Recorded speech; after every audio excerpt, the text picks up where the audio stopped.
8 Criteria for Individual Freedom. Xiefeng. September 18, 2008.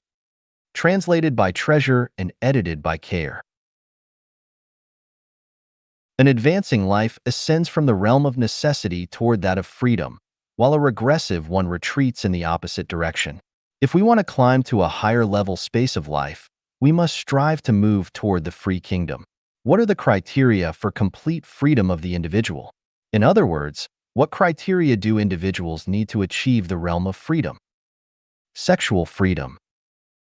Lack of responsibilities and obligations. Lack of cares. Lack of close personal relationships. No one to answer for you.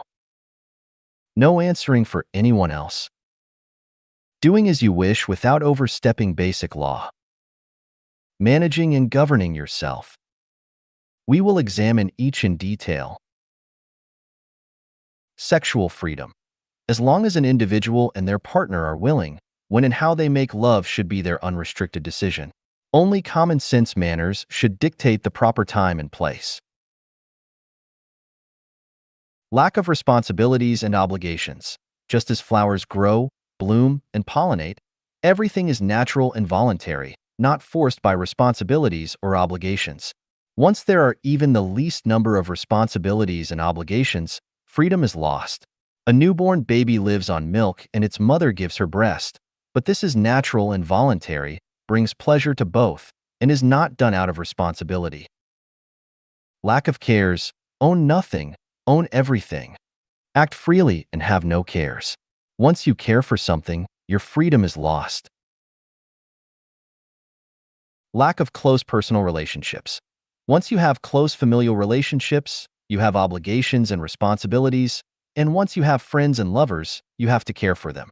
Therefore, friends, relatives, and lovers are obstacles to freedom. No one to answer for you. You need to solve your own problems and expect no one to solve them for you. Deal with your own necessities of life, such as food, clothing, shelter, transportation, birth, old age, illness, and death naturally and with neither regrets nor complaints. Do not answer for anyone.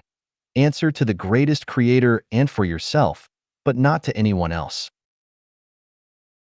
Doing as you wish without overstepping basic law. Do as you wish, but never overstep the basic law. You can do as you wish, but always revere the greatest Creator. Revere life, revere nature, and never harm life or nature.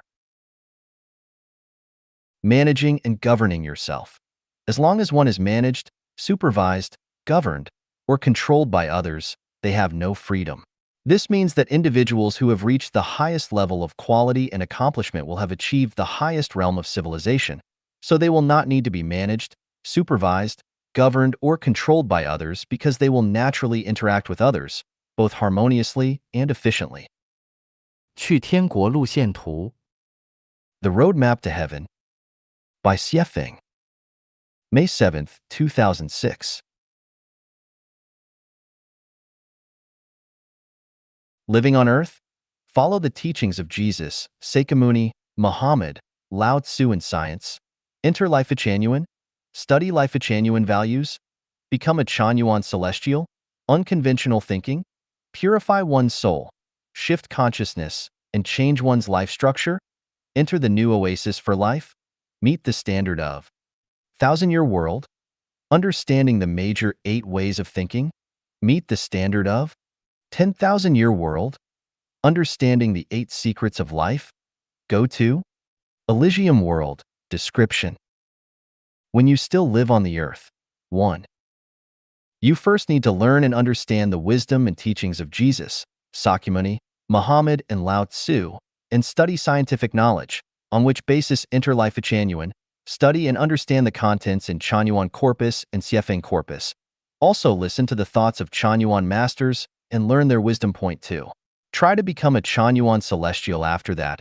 Once you are a Chanyuan celestial, you must train yourself to think in an unconventional way, breaking all superstitions and shackles that confine human nature. Gradually get away from the bondage that the ideas of traditional family, country, political party, and religion have on your mind. and consciously sweep the dust and stains on your soul, just like wiping off the dust on a mirror. Let your mind and behaviors exhibit towards the direction of sincerity, kindness, beauty, love, faith, and honesty. Point 3.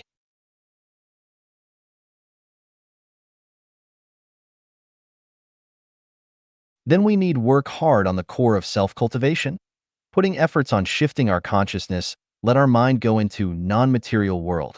Although our body residence on the earth, our mind stays in heaven.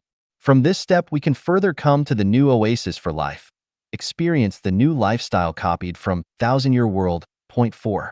Finally, practice Chanyuan meditation. In this way, you can be ensured to go to the Thousand-Year World.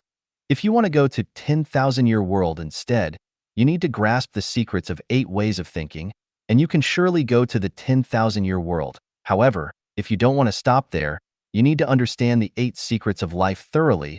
Once you reach that stage, you are able to go to Elysium world at any time. The theory is just simple as that, and the roadmap is very clear, but it is not easy to really follow it and meet the standard. 全球对共产主义的误解太深。 The Great Global Misunderstanding of Communism. Xiefeng. Translated by Treasure and edited by Care. Western society regards communism as an evil beast, while Oriental society misunderstands communism as sharing property and people. But a true communist society is actually a utopia, the great harmony, and a nickname of the kingdom of the greatest creator. This misunderstanding was rooted in the wrongdoing of global communist parties from the birth of Marxism. The mistakes of the whole Communist International and the failure of really understanding the essence of communism by Lenin and Mao led to highly flawed executions. Communist society is the most humane, which should be realized by its lack of pain to any individual from the starting point. Real communism cannot be illustrated by the dictatorship of the proletariat or the theory of class warfare and does not support power from the barrel of a gun. New Oasis for Life of Life Genuine is a real communist society. We never apply dictatorship or the theory of class struggle, nor share possessions or partners, not even to deprive capitalists of their property. It was voluntarily built up by all the members, by moistening the honey and the dew of silent love. This fact speaks louder than words. Its illustration is the best touchstone. Communism is not an evil beast, but a real paradise in the mortal world. Just to look up the history and life mode of New Oasis for Life, and you will understand real communism. 孔子可以休息了. Confucius should retire. Zufeng. December 30th, 2014. Translated by Treasure and edited by Care. Confucius is most worthy of respect as a Chinese national thinker and moral leader. His educational theories are especially praiseworthy. However, it would be more of a disaster than a blessing for China to continue regarding him as a saint and promoting him as such to the outside world. First of all, Confucius understood benevolence, righteousness, courtesy, wisdom, and credibility, and to be gentle, benign, modest, thrifty, and courteous, but he had no regard for Tao. That is to say, Confucius focused only on the branches and leaves, but attached no significance to the roots. However hard he tried, he never strove to reach the faith nor the virtue of being a mortal human. This is why he had regrets, as can be inferred from the Analects of Confucius. Li Ran, namely that having heard Tao in the morning, one may die content in the evening. Confucius never understands Tao, even to his death. Secondly, Confucius despised laborers and regarded them as inferior beings. It was written in the Analects of Confucius. Zilu, that his student, Fanshi once suggested to Confucius that he should learn to plant crops, but Confucius answered him, "I am not as good as the farmers." Once again Fanshi asked him to learn to grow vegetables, but Confucius again answered him, "I am not as good as vegetable growers." After Fanshi exited, Confucius denigrated him by saying, "What an inferior person Fanshi is." Superior people can be courteous, but ordinary people will have to revere them. Superior people can be righteous, but ordinary people will have to obey them. And superior people can be credible, but common people will certainly love them. In that way, the common people will always take refuge with their own children. So why would I ever need to, or want to do as they do, to plant crops? How can one who looks down upon the laborers bring blessings? China. Worse than that, Confucius was unkind. When Fan Shi asked him for advice, not only did Confucius not facilitate his student earnestly and patiently to his face, but he even belittled his student as being inferior. Does this kind of teacher deserve to be one at all? As he was wrong macroscopically, it would be to no avail, no matter how hard he strove. He was confused macroscopically, but prudent microscopically. With the development of modern society, Confucius needs to retire. 人生和生命的价值和意义。 The values and meanings of life and life. Xiefeng. February 17, 2008. Translated by Transin and edited by Care. Life and life are two different concepts. They are interrelated, but fundamentally different. Life is that part of life which exists during its journey through the mortal world. Life is temporary, but life is eternal. Life is a chapter in the long river of life. Life is a series extending outward from the origin of the universe to infinite time and space.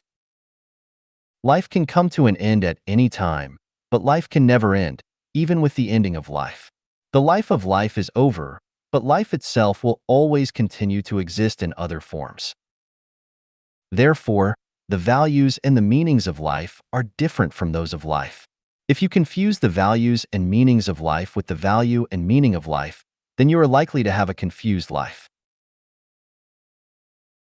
The values of life are to serve for life, to pay off debts, to improve your life structure, to make life happy, joyous, free, and blessed, and to make it extend to higher space. The meanings of life are to create wealth and joy, to serve oneself, others, and the community. The values of life are to serve the greatest creator, to serve nature, and to maintain the dynamic balance of the life of the universe. The meaning of life is that the universe exists for life. Life lives for the universe. Without the universe, there would be no life, and without life, there would be no universe. So, what are the values and meanings of life and of life? If your life is happy, joyous, free, and blessed, and if you can orient your life structure toward perfection, then your life has value. If your life can create wealth and joy for yourself, for others, and for your community, then your life has meaning. If your life serves the greatest creator, serves nature, and serves other life, then your life has both value and meaning. 耶稣不是上帝。 Jesus is not the greatest creator. Xiefeng. April 20th, 2006. Translated by Shidai and edited by Care.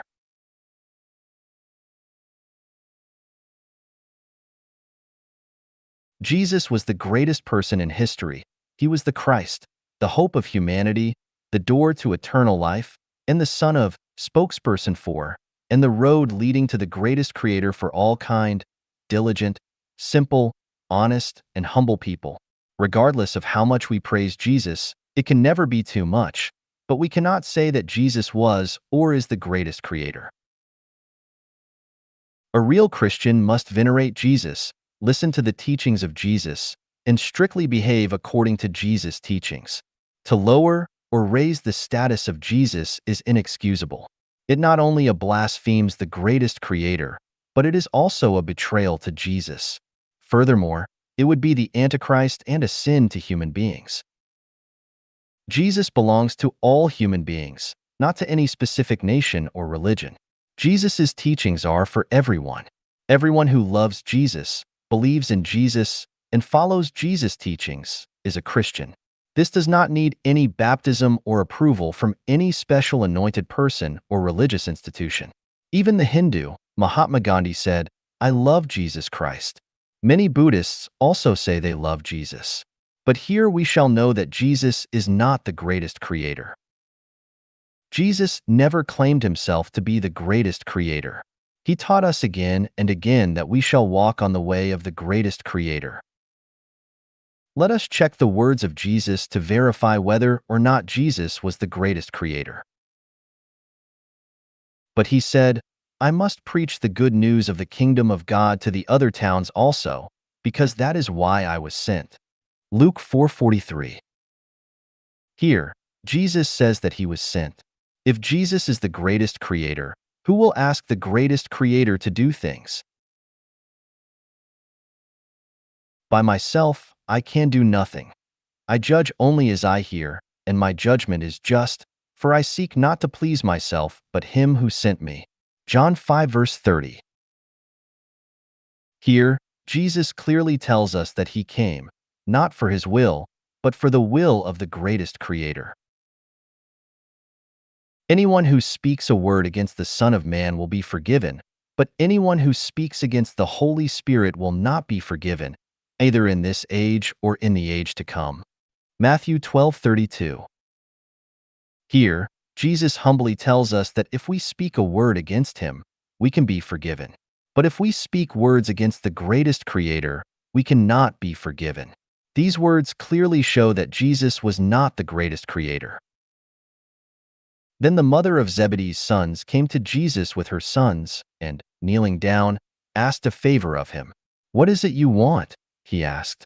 She said, Grant that one of these two sons of mine may sit at your right, and the other at your left in your kingdom. You don't know what you are asking, Jesus said to them. Can you drink the cup I am going to drink?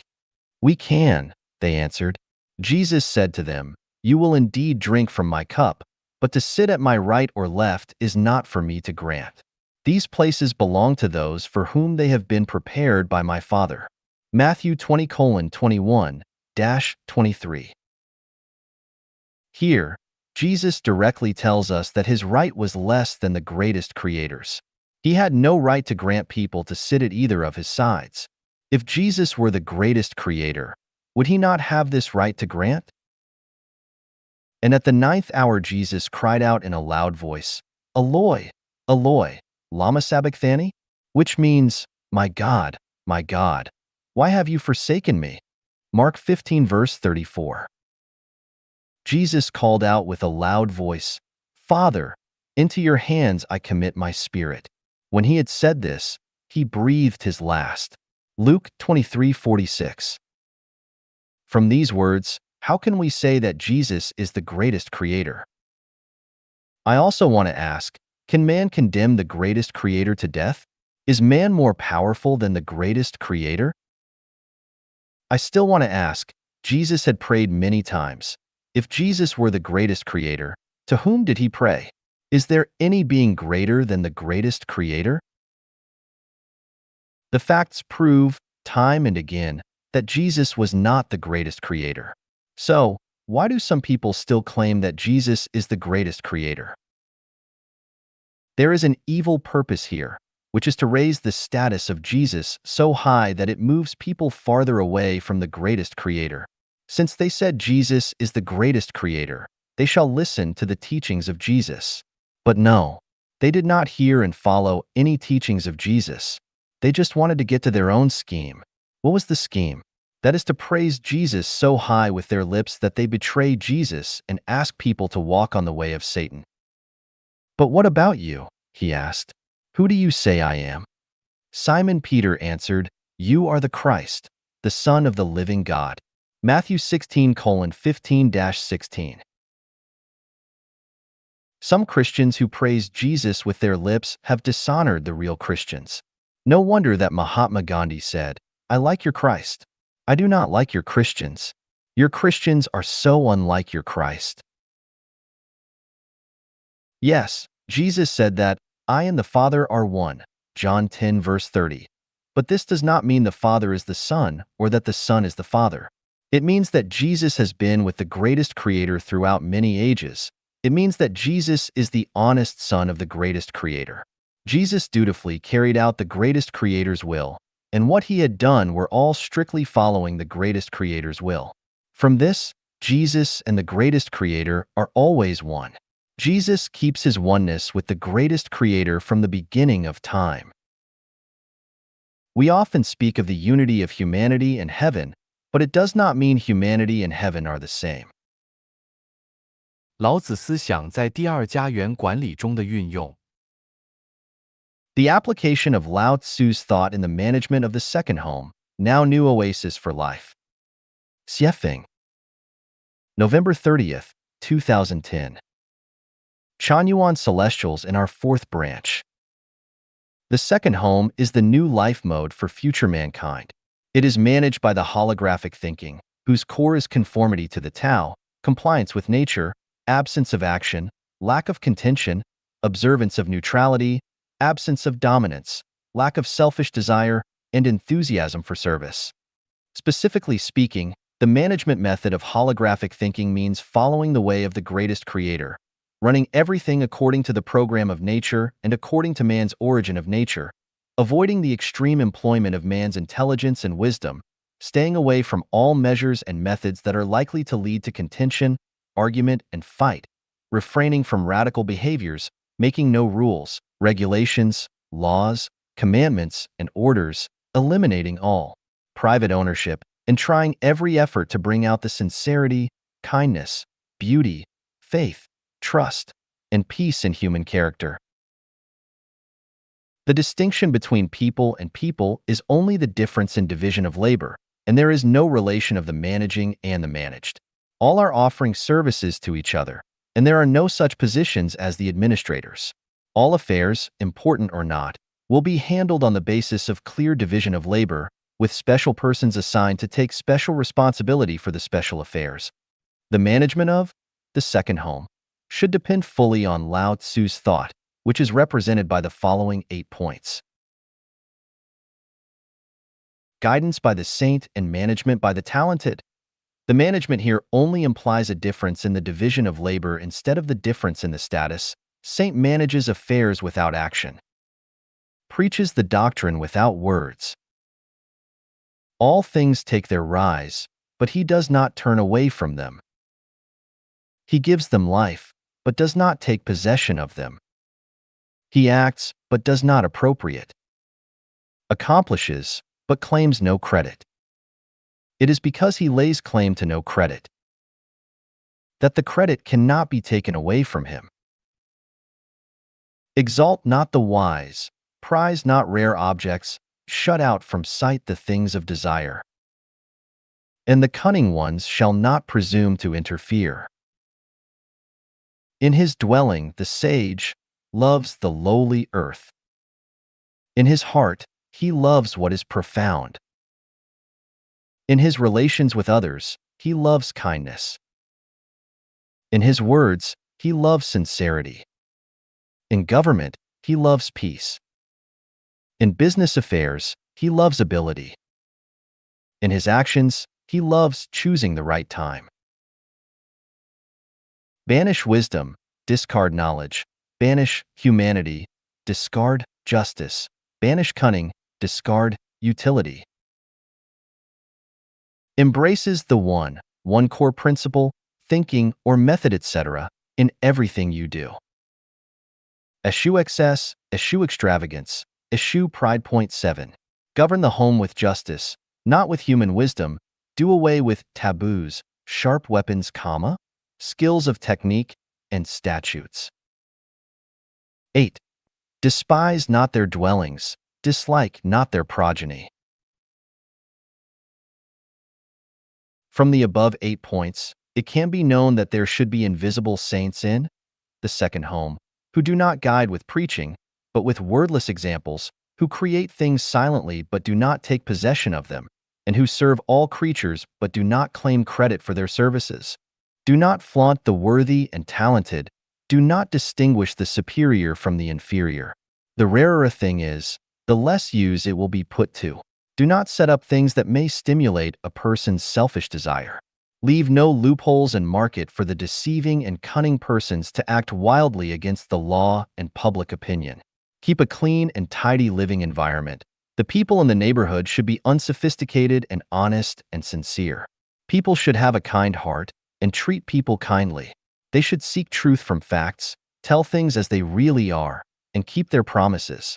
What they do should fit in with their hobbies, personalities, and special talents.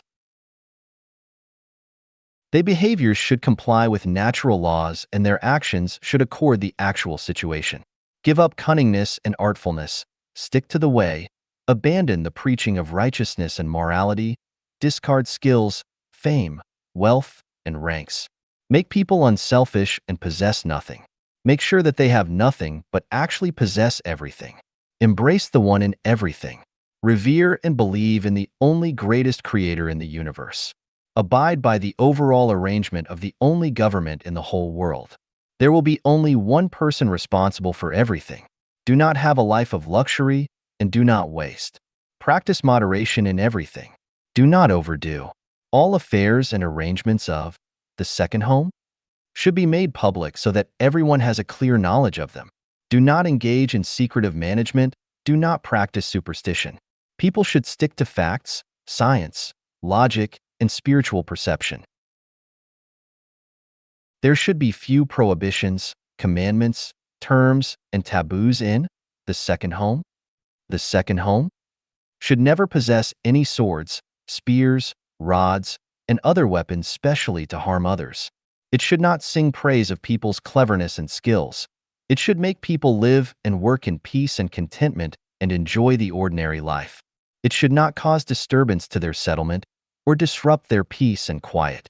It should make sure that everyone enjoys the joy, pleasure, freedom, and happiness of life. It should abstain from force, coercion, and suppression, and should make sure that no one imposes his or her own will upon others. In one word, the second home adopts paradise management. The content of this method of management is both simple and complicated, and only those with supreme wisdom can understand. Yet, no matter how complicated the management is, everything will become extremely simple as long as you follow the way of the greatest creator or the way of nature.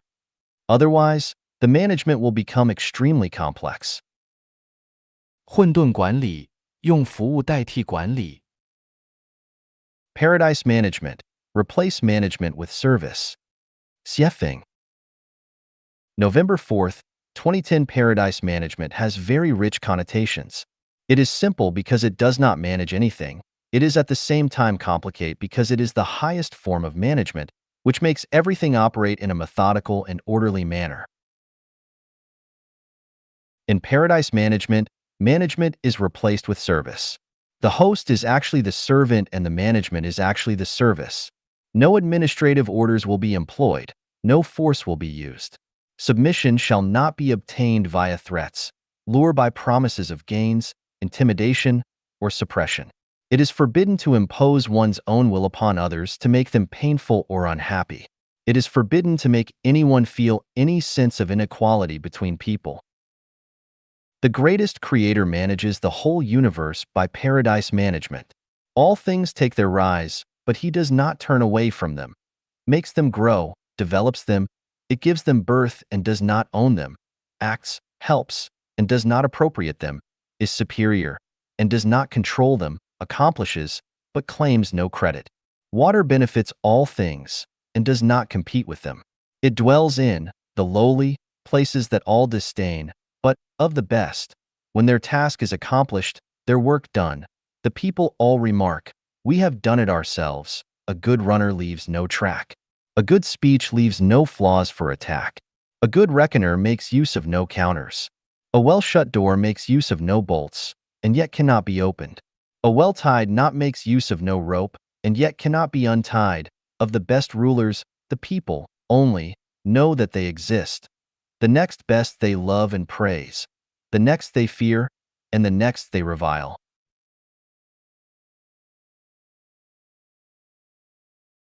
What paradise management employs is affinity instead of deterrence, happy play and games instead of a serious appearance, naturalness instead of resort to force.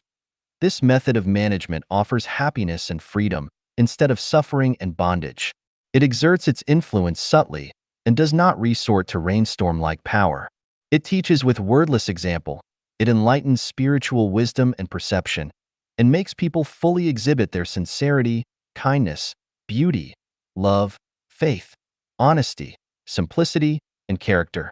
It does not resort to endless preaching and cheating, and it does not arouse people's selfishness and greed. It is difficult to give a full and clear definition of paradise management, which can be easily understood but is difficult to explain in words. But one thing is certain, and this is service. Mobilize initiative with love, move with real emotion, and make people move toward perfection with sincere service. All looks so natural, without any track of force and suppression. Of course, when faced with disproportion and radicalism, paradise management will stop its apertures and dull its edges, from Lao Tzu Tao Te Ching.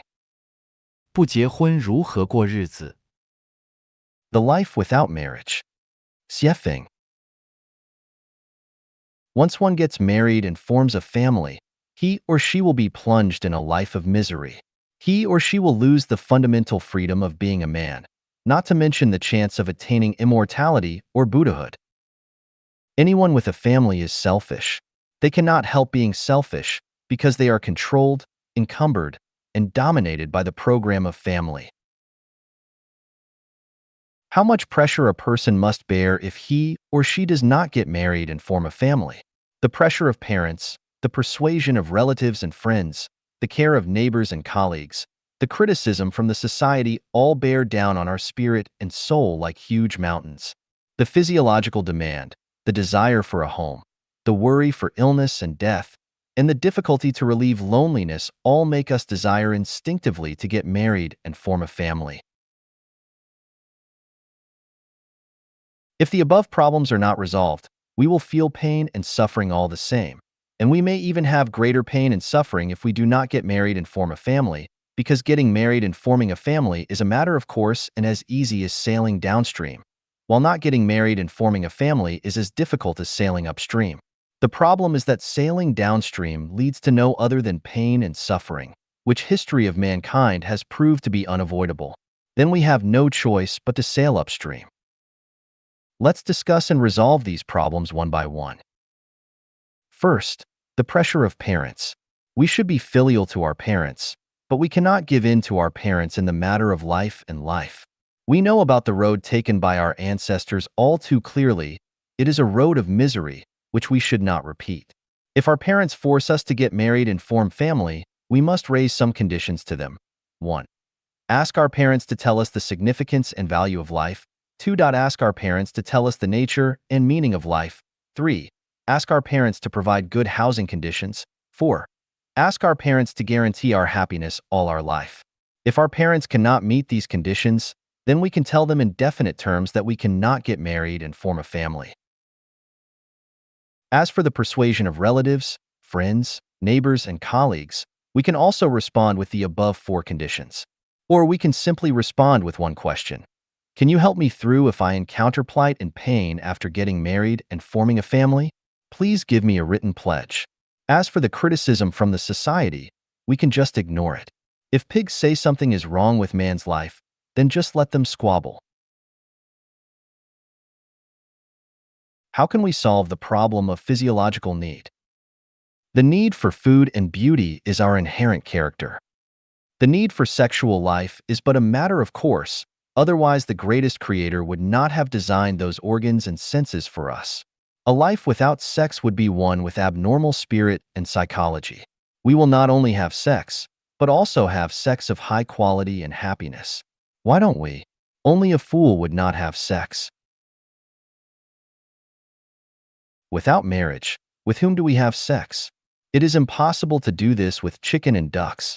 Contracting disease is only a small matter when compared with the loneliness and solitude of spirit and soul that can't be relieved even after the acts. One cannot afford it economically, and no one would care for your living, old age, illness, and death. Can we find someone randomly to live with us?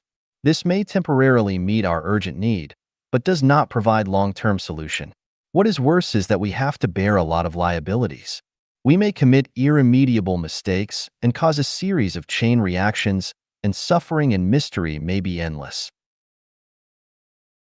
My advice is to become Chanyuan Celestials and have the sex life with Chanyuan Celestials. On the condition that you don't go against the ethics, you can make love with whichever Chanyuan Celestial you want to be with, as long as the two of you are willing to do so. You can choose the way that you like. Because we have the same belief, we share the same frequency and resonance. We are a whole. We have the same life values. We are not bound together. We don't hurt each other. We are willing to pay everything for each other, including life. Here is the trouble.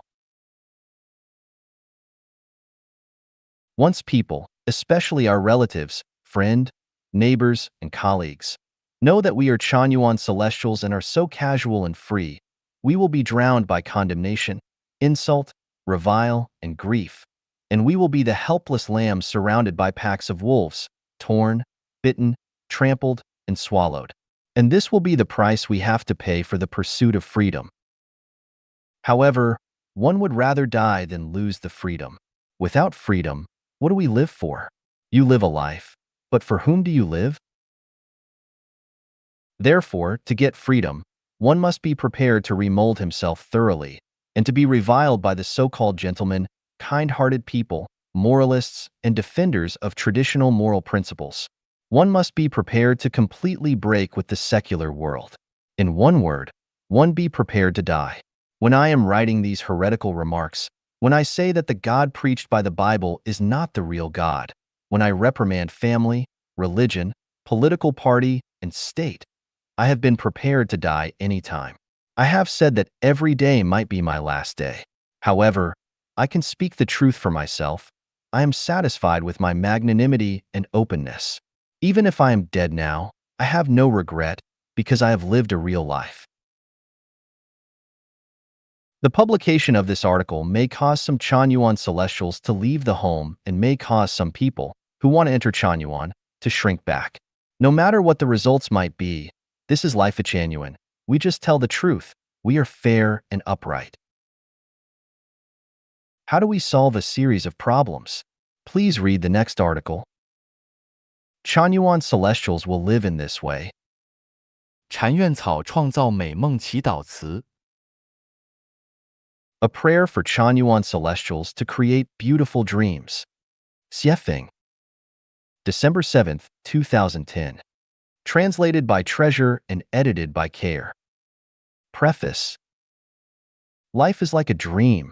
A dream is like life. Life is but a dream. A dream is also your life.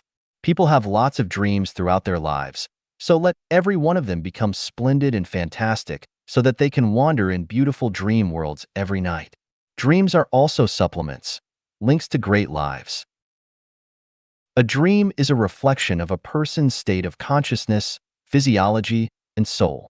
Good people have good dreams. Evil people have nightmares. In order to enjoy beautiful dreams, you must first obtain a good consciousness, physical health, and a beautiful soul.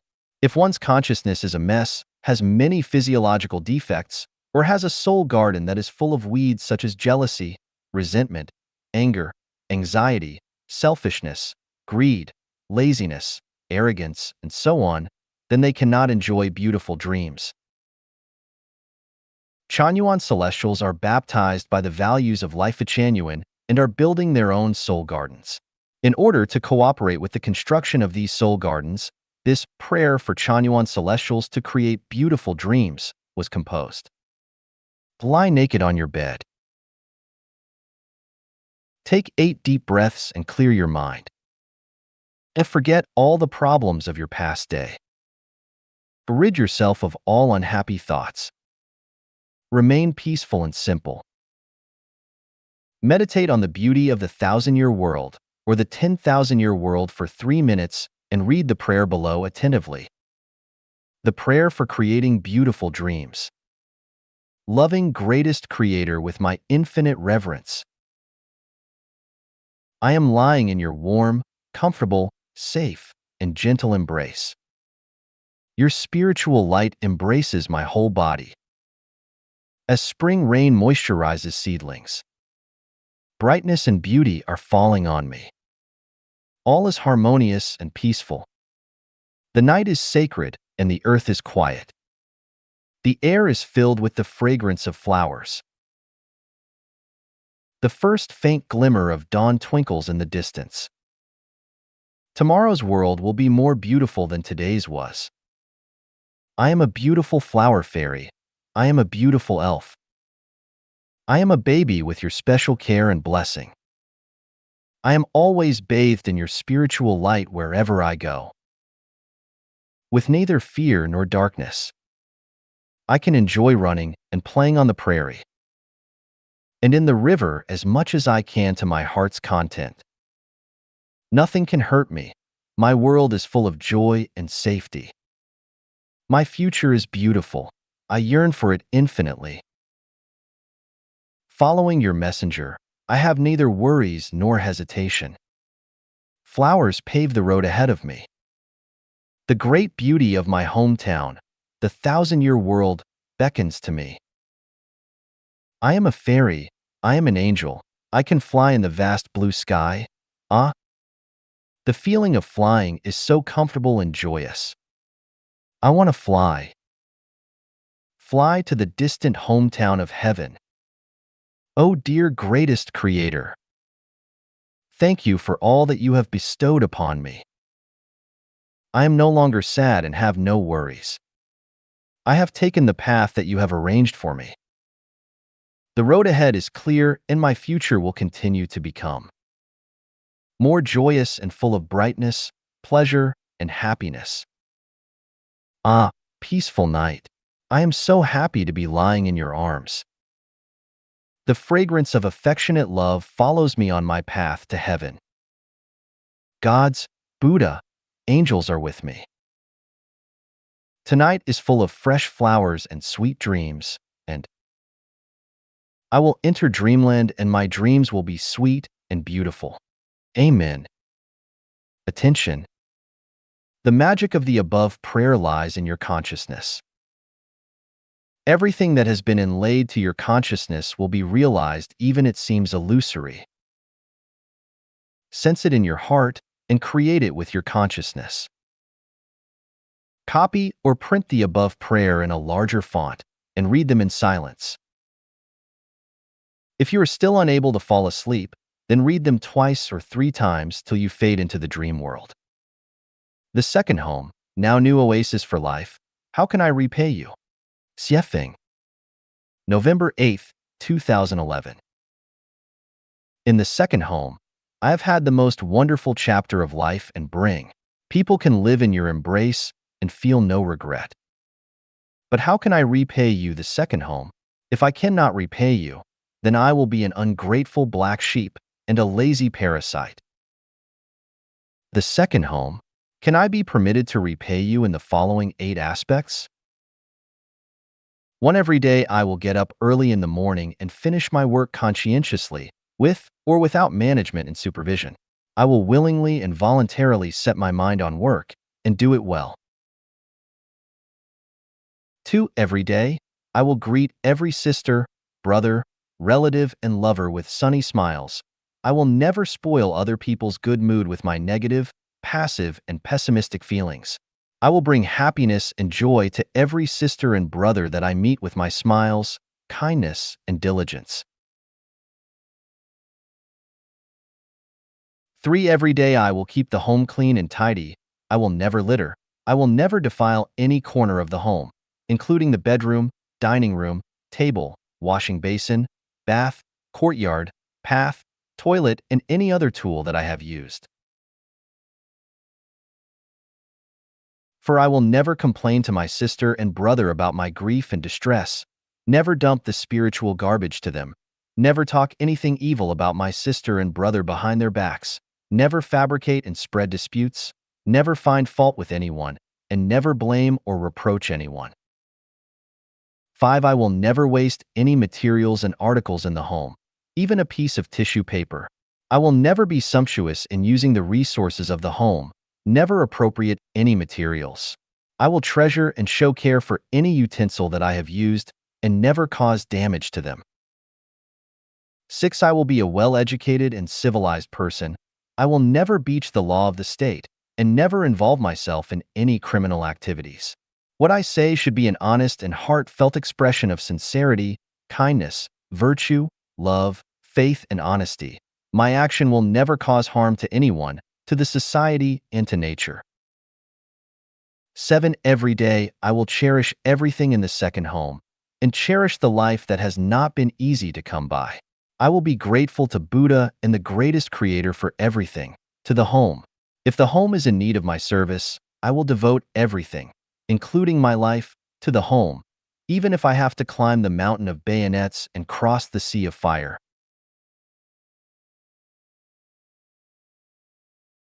8. Every day, I will perfect my soul in everything I choose to do and eliminate the weeds in the garden of my soul, such as jealousy, complaint, comparison, anger, fury, censure, resentment, selfishness, greed, arrogance, laziness, passivity, pessimism, gossip, vulgar, shallowness, and barbarity.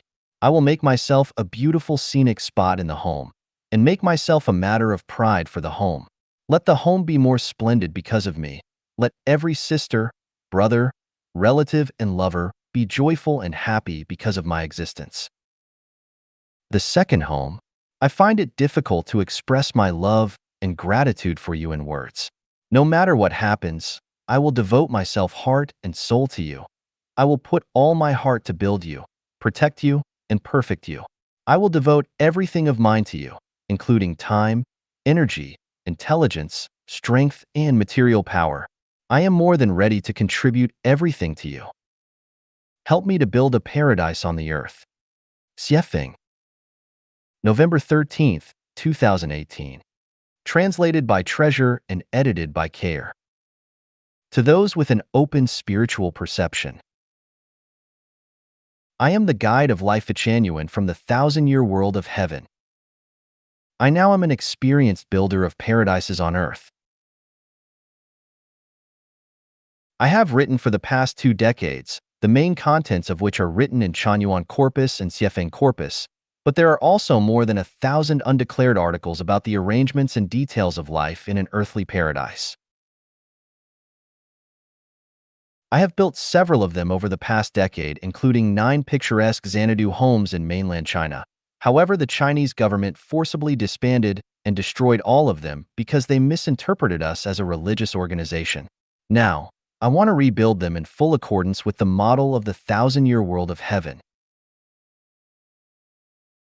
The paradise which I want to build on the earth is neither a utopia, communism as it is now understood, the New Harmony Village, that Robert Owen built in the United States, those communities which still exist today, such as Oroville in India, Tamara in Portugal, Damanhuri in Italy, Findhorn in Scotland, Christie Diane, the Free City in Denmark, Ideal Society, and 12 tribal communities in Canada, Twin Oaks, Hummingbird, Dancing Rabbit, Tremor Education Community, and Ananda Village in the United States, nor countless others.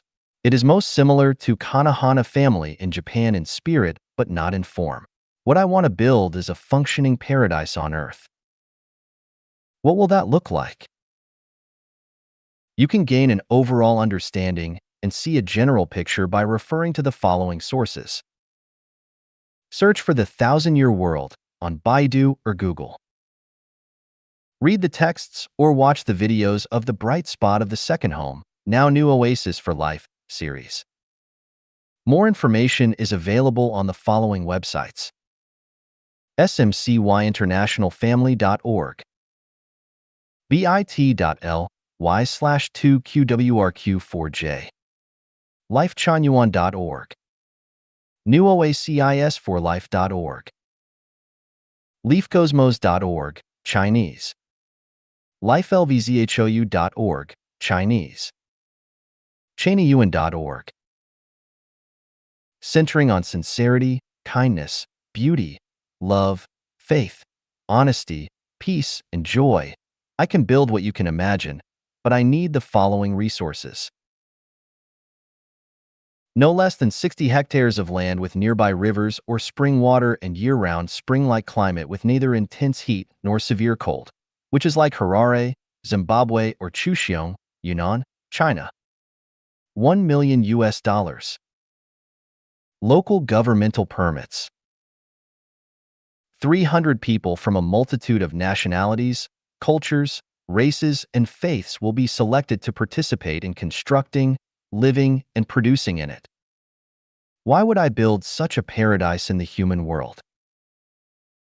To create an ideal mode of life for people and to point to a beautiful and brilliant road for mankind which will give them freedom from worry, pain, anxiety, and fear. To let people know that paradise does exist as long as you make the effort and that by doing so, you can live in heaven from now on. To let people know that life is so beautiful that we can lead happy, free, joyous, and blessed lives and be even happier after death. If you have the ability, please give me a hand. If you can provide the land, that would be great. If you can provide the money, that would also be great. If you can acquire a governmental permit, that would be great too. No matter how much or in what form you can help, please do it. You would be giving alms formlessly, and the returns would be inconceivable. This is a matter of life and death because over the next decade, climate changes will become more and more volatile. Droughts, floods, hurricanes, intense heat, and severe cold will attack us, and fires, floods, and plagues from insects and pestilence will happen. The number of refugees will grow geometrically, and people will compete for resources just to survive. As a result, conflicts and competition between states, interest groups, religious and political groups, and patriarchal clans will become more intense, and the situation will become absolutely tragic, even cutthroat. Every day will be a contest between life and death. What you have now will soon crumble to smoke and ashes. It is better to dedicate your offerings now, because that could lead you into a more livable future. I am eagerly awaiting your good news. Facebook, Xiefeng 2018. WeChat, 00125070633283. Email, xiefeng2218@163.com. 人生行为三要素。 3 causes of life's behavior. Xiefeng. January 7th, 2019. Translated by Qinyu and edited by Care. Affection, reason, and nature are the 3 causes of life's behaviors. What are the factors that motivate people to perform in certain ways? Birds die for food, but people die for money. Is it wealth that motivates people to behave in certain ways? The prosperity of the world is for profit. The hustle and bustle of the world is for profit. Is it profit that motivates people to perform in certain ways? In fact, it is neither wealth nor profit, but affection, reason, and nature. For example, some quarrels and fights between husbands and wives, fathers and sons, mothers and daughters, brothers and sisters, or even colleagues have nothing to do with wealth or profit, but they still happen. I want to ask the world, what is life all about? Some people live for it, others die for it. People here do not live and die for wealth and profit. Life is dear, love is dearer. Both can be sacrificed for freedom. Everyone must die.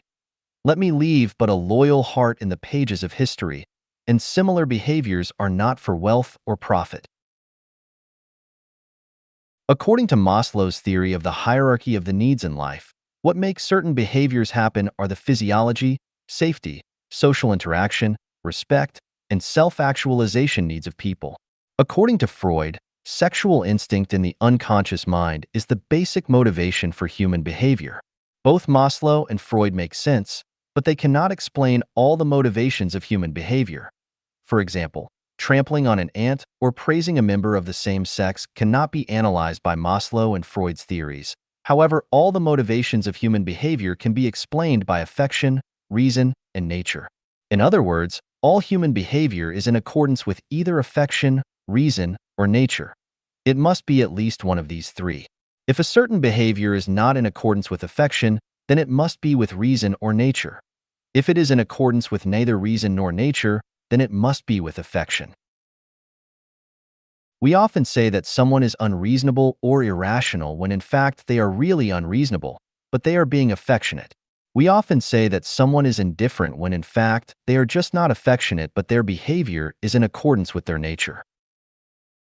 Home is not the place for reasoning, it is the place for affection and nature.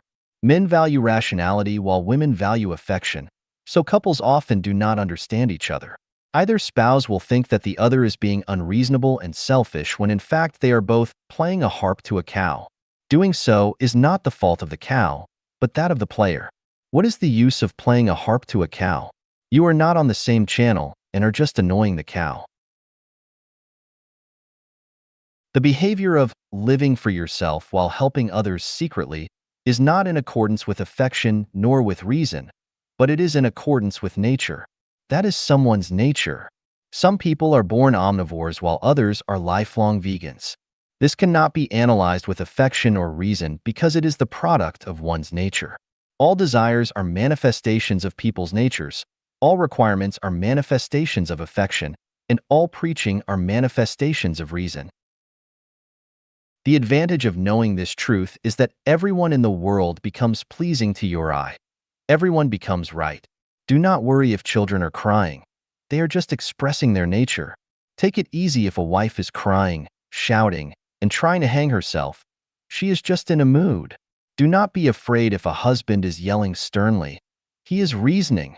Trump launched a trade war against China, so Xi Jinping fought back tit for tat.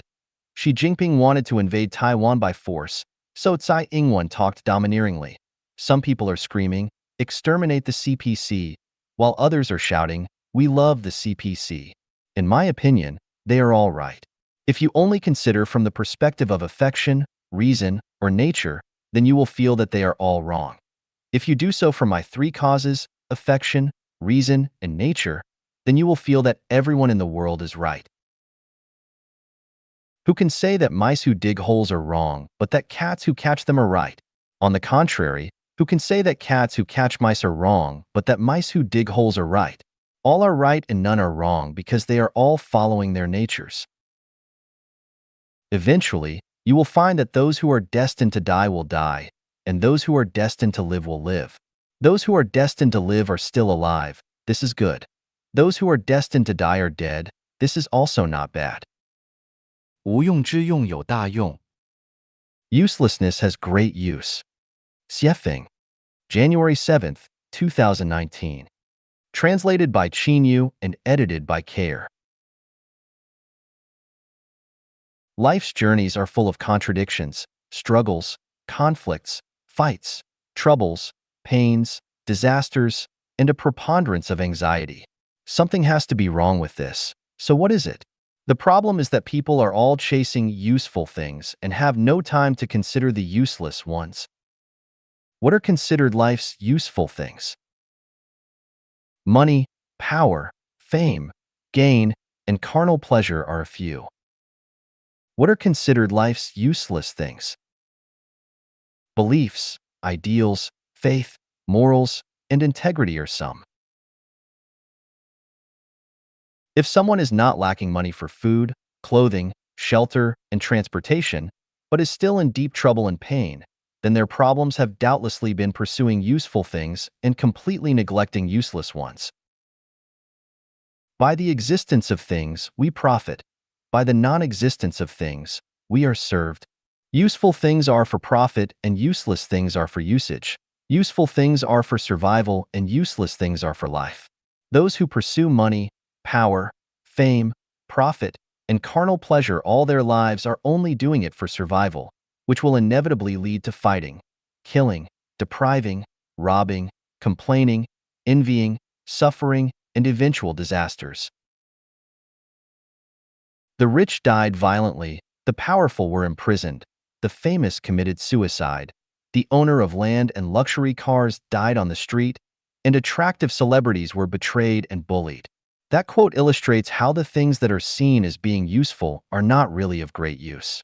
If those who possess money, power, fame, profit, and carnal pleasure neglect the so-called useless things, then their results will be misery and their lives will face tragic ends. Faith which seems useless can guide lives. With it, you can escape the reef and avoid being drawn into the vortex of tragedy by the power of the secular world. Following the right ideals can make people's minds bright, reduce nonsensical follies, words, and actions, establish self-esteem, self-confidence, and self-discipline, and avoid the company of troublesome people. If you have faith, you can maintain righteousness under difficult and confusing circumstances, and temporary setbacks and tribulations will not cause you to associate with evil influences to commit illegal acts, use drugs, or go out whoring, or scam and steal from people. This is actually tantamount to avoiding disaster. People of virtue can calm down and remain at ease with no anxiety for wealth or honor, no worries about poverty or humbleness, to be content with the rules of Tao, and to just enjoy their lives regardless of where they are or what they're doing. People of quality can behave as evergreen trees fight severe cold, smiling faces pull through midsummer, born in a valley. Do not refuse to bloom because you have no audience. Cultivate virtue and morality. Do not change integrity for hardship. In fact, it is analogous to avoiding a lot of troubles, pains, and disasters. It can be seen from this that what seems useless has great use. Since useless things are of such great use, then why do the overwhelming majority of people seek out only what they perceive as useful ones? The answer is that the vast majority are myopic. They see no farther than the tips of their noses. People only look for their short-term interests and never take the long-term into consideration. They are all afraid of suffering losses, so they want to get their material wealth early. Human society has been this way in the past, is now, and will remain the same in the future. Worries, pains, anxiety, fears, and disasters will always accompany people, and nothing will change unless Tao has other plans. Knowing this, I can only watch with cold eyes. 正义永远战胜不了邪恶。Justice can never defeat evil. Xiefeng. July 4th, 2019. Translated by Qinyu and edited by Bandy. I often hear people say, justice will eventually defeat evil. After my long review and inspection, I finally found that justice will eventually defeat evil is a self-comforting phrase. The fact is that justice can never defeat evil in this space and time of the world, and for the same reason, evil can never defeat justice. I have theoretical and practical basis for this conclusion: justice can never defeat devil.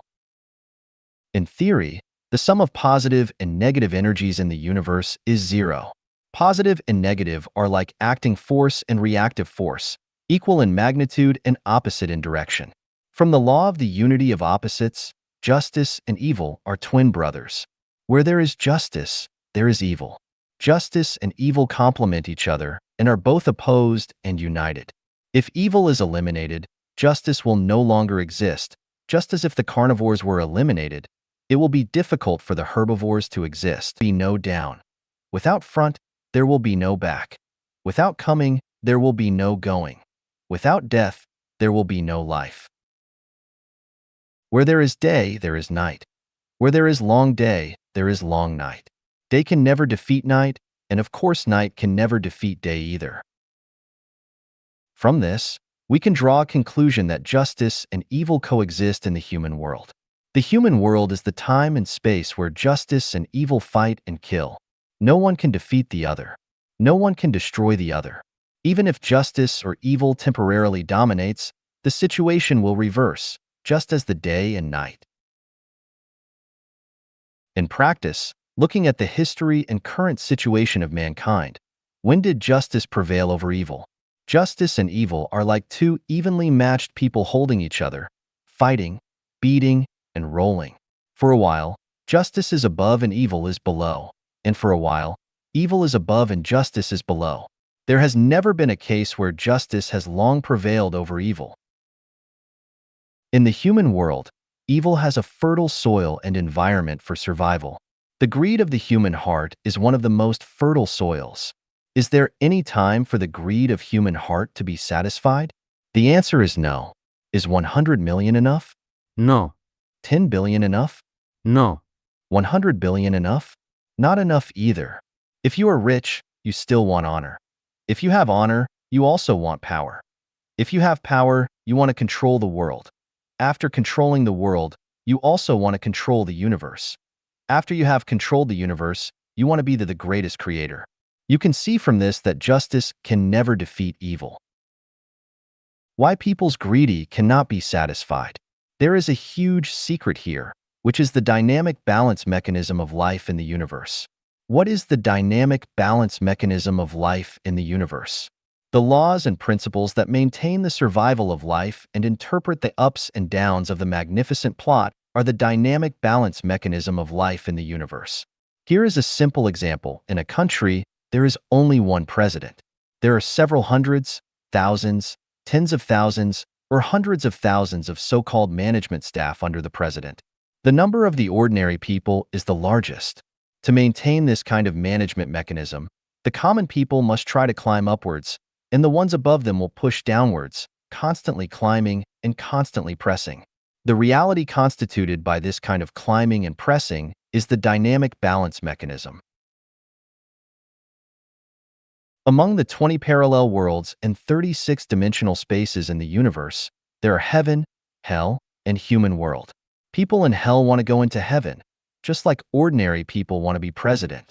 This is not feasible. So what to do? We must find a way to keep a large number of lives out of the gates of heaven. The human world is a transit station between heaven and hell, and a battlefield where justice and evil fight and kill.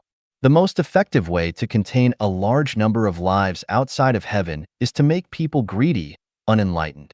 Thus you can know the reason why justice can never defeat evil in the human world.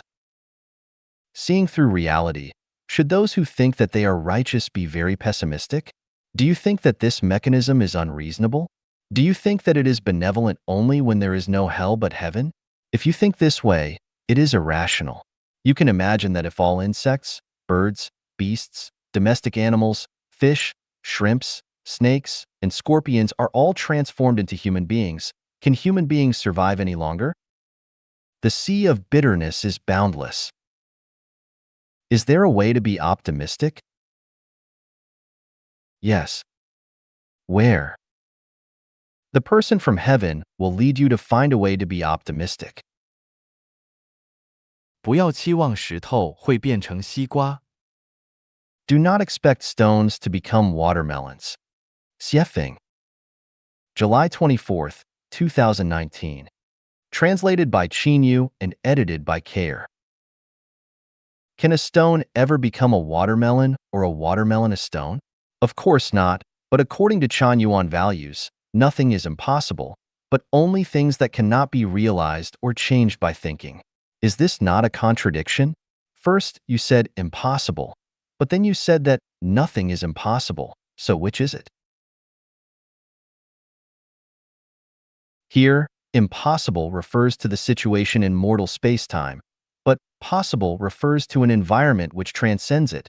Impossible refers to the limited material world, but possible refers to the unbounded non-material world.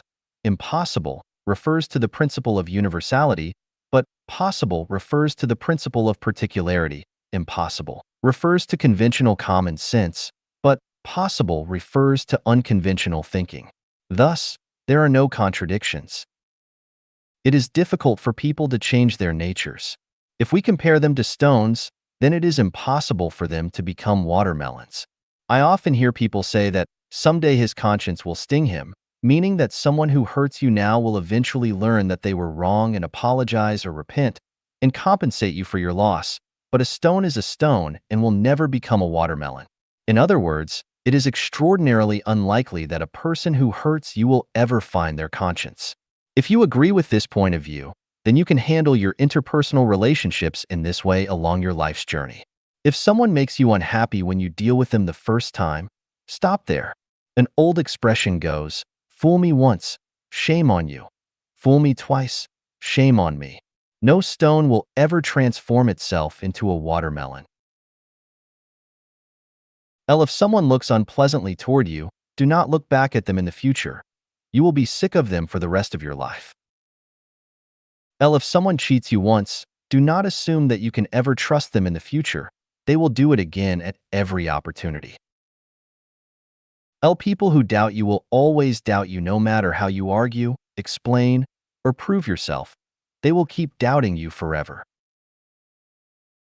L. People who dislike you will never like you regardless of what you say, do, or how well you treat them. L. People who entangled you the first time you encountered them will do their best to keep you entangled forever. L. Those who fail will always fail, and those who succeed will always succeed.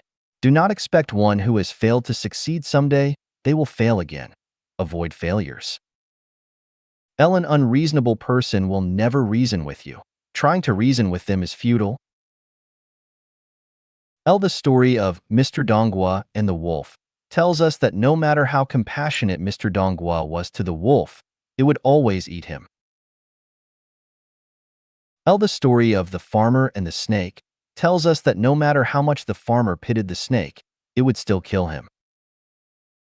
L. The story of the fisherman and his wife tells us that her greed was insatiable. L. Someone who does not care much about love will always leave you heartbroken no matter how much you love them. L. People who betray you once will keep betraying you all the way to the nth time. L. Untrustworthy people will always find excuses to defend themselves. Never expect them to keep their words. L. People who make you feel uncomfortable will never put you at ease. If you disagree with my point of view, then you can try your own way. A stone is born a stone, and a watermelon is born a watermelon. Human are born to be human, and immortals are born to be immortals. 长相与品质关系初探 A probe into the relationship between appearance and quality. Xiefeng. April 14th, 2019. Translated by Qinyu and edited by Care. Is there any relationship between a person's physical appearance and their life quality? Let us analyze it. First, I would like to make it clear that this is only my personal opinion, or a quick view, but maybe a wrong conclusion. If you disagree, you can absolutely stick with your observation and analysis. Anyway, just do not swear at me. Relation 1 The prettier the physical appearance, the more beautiful the soul. Relation 2 The uglier the physical appearance, the more beautiful the soul. Relation 3 There is no direct relationship between physical appearance and the beauty of the soul. The conclusion of my observation is that people with more beautiful physical appearances have more perfect life qualities. I know that this result is beaten by countless examples, such as Hugo's Notre Dame de Paris. In it, there are four main characters: Esmeralda, Claude, Quasimodo, and Phoebus. Claude looks great and talented, but is sinister, vicious, hypocritical, cunning, mean, and selfish. Phoebus is also handsome and unrestrained, but he is sinister, cunning, hypocritical, rude, frivolous, and vile. Quasimodo is in sharp contrast to Claude and Phoebus. Quasimodo looks very ugly, but is kind and loyal, rich in justice, pure, and innocent. Esmeralda looks beautiful, but is simple and pure, kind and innocent, compassionate and sympathetic. She is the only one who is consistent with my conclusion. Let us look at Su Daji in the Legend of Deification. She looks beautiful and coquettish with a graceful figure, but she is a snake, scorpion-hearted, and inexplicably vicious, which is completely contrary to my conclusion. But hold on, let us analyze and spy through the huge and voluminous chaotic phenomena to see if there are some rules that can be discovered and followed. There have been 10 very handsome men in Chinese history. Tei Were Pan An, Song Yu, King Lanling, Si Tu, Wei Jie, Murong Chong, Song Wengong, Han Zikao, Tu Kusin, and Ji Kang. They all share the features of having very charming styles, were exceedingly beautiful, tall and slender, handsome in shape, possessing smooth skin, and were natural, unrestrained, and graceful. As for their characters, there are many praises with very few derogatory words for any of them. This shows that good-looking people are not always bad. There have also been 10 very beautiful women in Chinese history. In addition to the fish sinking, birds alighting, breathtaking Shishir, Wang Zhaojun, Diaochan, and Yang Guifei, there have also been Feng Xiaolian, Su Daji, Zhao Fian, Zheng Dan, Bao Si, and Zhenmi. These women's beautiful appearances cannot be overstated, but except for the praises of Shishir, Wang Zhaojun, Diaochan, and Yang Guifei, the moral qualities of Su Daji, Bao Si, and the rest are mostly negative. What are the relationships between their appearances and characters? History has long passed, so we cannot go back to live with them and study any of them. The characters in the literary descriptions only represent the writer's uses of the past to satirize the present or to express their own feelings and aesthetic values with the help of their character images, which is not enough for factual evidence. For example, the white bone spirit, fox spirit, spider spirit, jade stone lute spirit, and white rabbit spirit in Journey to the West, and the fox spirit, especially the painted skin in Strange Tales of a Lonely Studio, can only be treated as characters in novels, but not as facts for judging the nature of real people. For that, we can only use factual, scientific, logical, and spiritual approaches to analyze them. In reality, there are no less than 400 people who have had relatively deep interpersonal relationships with me. My observation of them is that the more beautiful the person appears, the purer their character is. From a scientific point of view, appearance is the expression of reality and the external form of the non-material structure of life. The more perfect the structure is, the more symmetrical and beautiful its appearance is. It can also be seen from Water Knows the Answer that the more beautiful and kinder the reality is, the more beautiful the shape that it projects will also be. And it can be concluded from this alone that the better the inner quality is, the more pleasing to the eye its appearance will be. From a logical point of view, if there is a flaw in something, then something must be wrong with its foundation. The appearance of a building is determined by its drawing, which is determined by the architect's aesthetics and knowledge and experience of designing structures. You picked up a porcelain bowl and found that the bottom of the porcelain bowl was slightly flawed. This flaw was not caused by the bowl itself, but by its mold. That is, the bottom of the mold was flawed. Therefore, the appearance of a person is determined by their inner quality. The better their quality, the nicer their appearance. The poorer their quality, the ugly their appearance. In terms of spiritual sense, when I lived in the 1,000-year world, I saw that every man was handsome and elegant and every woman was glamorous and charming. Later, through the continent for 3 realms lives to pass through, I found that the men and women in the 10,000-year world were even more delicate and beautiful than the ones in the 1,000-year world. The 1,000-year world and 10,000-year world are within the kingdom of heaven, so people in both places are pure of heart and noble of character. This further proves that there is a direct proportional relationship between appearances and characters, which means that the better the former, the more beautiful the later. The phenomenon that now confuses us is that many handsome men and lovely women in our world have looks that are nowhere nearly proportional to their inner qualities. That is to say, some people who look pleasing to the eye are rather ruthless when dealing with interpersonal relationships, while some people who cannot make people look back at them are kind-hearted and genuinely decent. So what is going on here? After observing and considering many people for a long time, I found that the problem is that no matter how someone looks, once they step into business, a battlefield, officialdom, Vanity Fair, love, or a casino, their soul will be affected by money, power, fate, fame, gain, carnal pleasure, and other such things. They will not be the same individual that they were in Tathagata, but will have been driven by the devil's program and will have become obsessed with money, power, fame, carnal pleasure, fate, fortune, and will have lost their natures. We therefore draw the conclusion that appearance is directly proportional to quality, but for people in corrupting environments and situations, appearance has nothing to do with quality, and we cannot judge people that way. You need to be careful where appearances and quality do not match, lest you reap beans from melon seeds. From this, we learn the big secret that if a person wants to restore their Tathagata nature to go to heaven, then they must not enter the vortex related to money, power, fame, gain, and carnal pleasure. If they do, then their pure and beautiful souls will be distorted, their Tathagata nature will be covered up, and their appealing looks will be trampled on and defiled by their very selves. Unless rigorous cultivation enters their lives, their future destinations will definitely be bad. Another truth that I discovered is that if a person gets along well with others with whom they have no direct interest, and if they are beautiful, then we can basically conclude that their quality is also beautiful. My final conclusion is that when a person is in a state of selflessness, their appearance and life quality complement each other. The more beautiful their appearance is, the more perfect their life quality is also. 求证，若无益便有害。 Seeking confirmation. If it is not helpful, then it will be harmful. Xiefeng.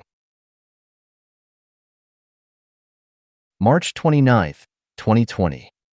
Translated by Qinyu and edited by Care. A proposition suddenly occurred to me. If something is not helpful, then it must be harmful. What does this mean? It means that if an entity such as a country, political party, religion, organization, group, piece of food, house, car, type of money, contract, agreement, stock, field, company, business, computer, mobile phone, article of clothing, shoe, chicken, duck, fish, news item, some information, people, or anything else cannot benefit you, then it will definitely harm you. For example,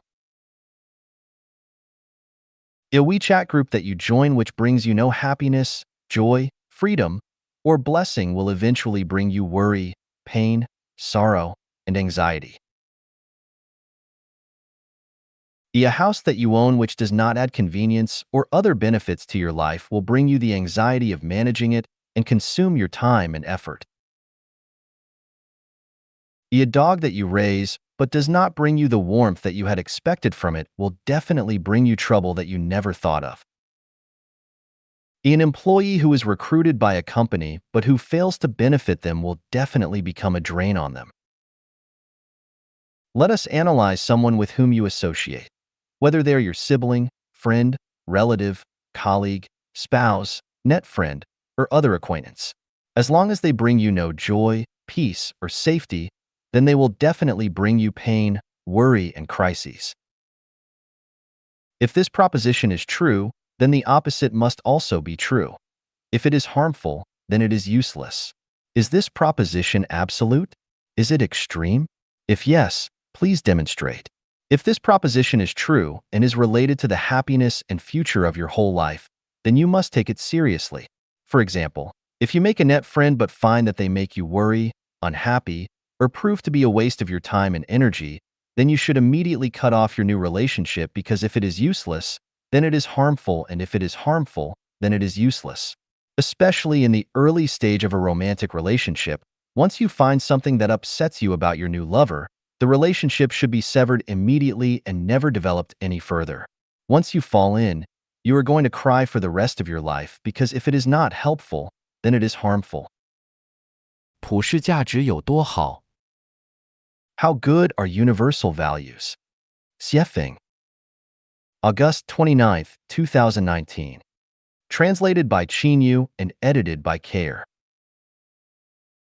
The concepts and ideas that make people happy, joyous, free, and blessed are universal senses of values, or universal values for short. Is it good or bad to have them? We all are familiar with highways. As long as we obey traffic laws on them, we can usually drive unimpededly. Whether on the roads in Africa, Europe, Australasia, or the Americas, as long as our vehicle body widths do not exceed 2 meters, we should be able to drive freely throughout the world. This maximum vehicle width of 2 meters is universal, but what would happen if it were not observed? There would doubtlessly be traffic jams. What if someone were to drive a vehicle on the road that is 4 meters wide? Of course, all the cars on the opposite side would have to move away, or it would be difficult for anyone to move anywhere. This one case alone is enough to prove how good universal values are and how bad it is to violate them. Today is August 29th, 2019. This is also a universal value. With this universal value, Recording and communicating is made smooth. If you disagree with this value and insist that today is November 37, 3085, then life would become unreasonable and communications would be blocked. China and the United States have recently experienced some trade congestion. What is the reason?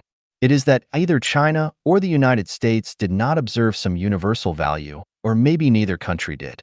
Either way, once the universal value was not observed, it led to inevitable congestion.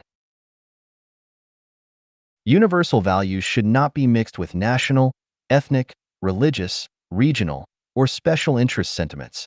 Once a value falls under the influence of any of these, they are no longer universal. Trump's America First and Xi Jinping's Chinese Dream both carry national sentiments, so neither are universal values, and since they are not, they will undoubtedly lead to traffic jams. Buddhism's reincarnation and Christianity's resurrection and Last Judgment beliefs are in sharp contrast to each other because the roots of these two religions are so completely different. In other words, Buddhism and Christianity have no universal values, and neither do many other belief systems. So if there are religious sentiments in the concepts and ideas, then they cannot have universal values. Socialism and capitalism cannot share universal values either because the former cannot satisfy the capitalist, bourgeois, class, and the latter cannot satisfy the working, proletariat, class. Quarrels between people, arguments between political parties, competitions between interest groups, and wars between nations are all caused by their lack of universal values. If everyone had universal values and abided by them, the world would be a paradise. Today, the concept and philosophy that best embodies universal values is the 800 Values for New Era Humans. By pursuing them, mankind would move toward a thoroughfare, natural disasters would decrease and calm down gradually, and everyone would enjoy happy, joyous, free, and blessed lives. 我在桃园仙友群打情骂俏的感悟。 My feelings on flirting in the Xanadu Fairy Friends WeChat group. Xiefeng. April 3rd, 2020. Translated by Qinyu and edited by Care. There are several masters in this WeChat group, but they rarely have the free time to chat with me. Of the 83 netizens in it, only 7 or 8 chat with me occasionally while the others are mostly silent. Only 4 or 5 members talk to me regularly. Though they are not Chanyuan Celestials, they are happy to chat with me. I do not spread values in this group, nor do I teach scriptures. I concentrate on talking about love and flirting in order to observe their reactions. From a few recent chats, I have gained these 4 insights. Few are enlightened. Very few people return to their nature, which proves that people are still on their roads to enlightenment. The acme of good writing is nothing special, it is only being just right. The acme of good character is nothing unusual, it is only being one's true self. Those who are truly enlightened and masterful of Tao and Dharma no longer talk about scriptures and Tao, but return to their nature. They chat, brag, discuss hemp and mulberries over wine, and are mainly based on having a good time. You can observe those great scientists and wealthy entrepreneurs. Instead, they talk easily and dress plainly, without a little shelf and the aura and desire to show off their wealth. The more a dabbler in knowledge, the more people like to show themselves off, the more they want to look superior, and the more they like to show their uniqueness. This situation is particularly prominent on the web, including WeChat groups. The less they understand about Buddha and Tao, the more they like to talk about them. The less reasonable they are, the more they like to talk about reason. They are like poor people who wear brand name clothes to show off their wealth. They are pitiful. Few have original thoughts. The vast majority in WeChat groups and WeChat moments are info porters.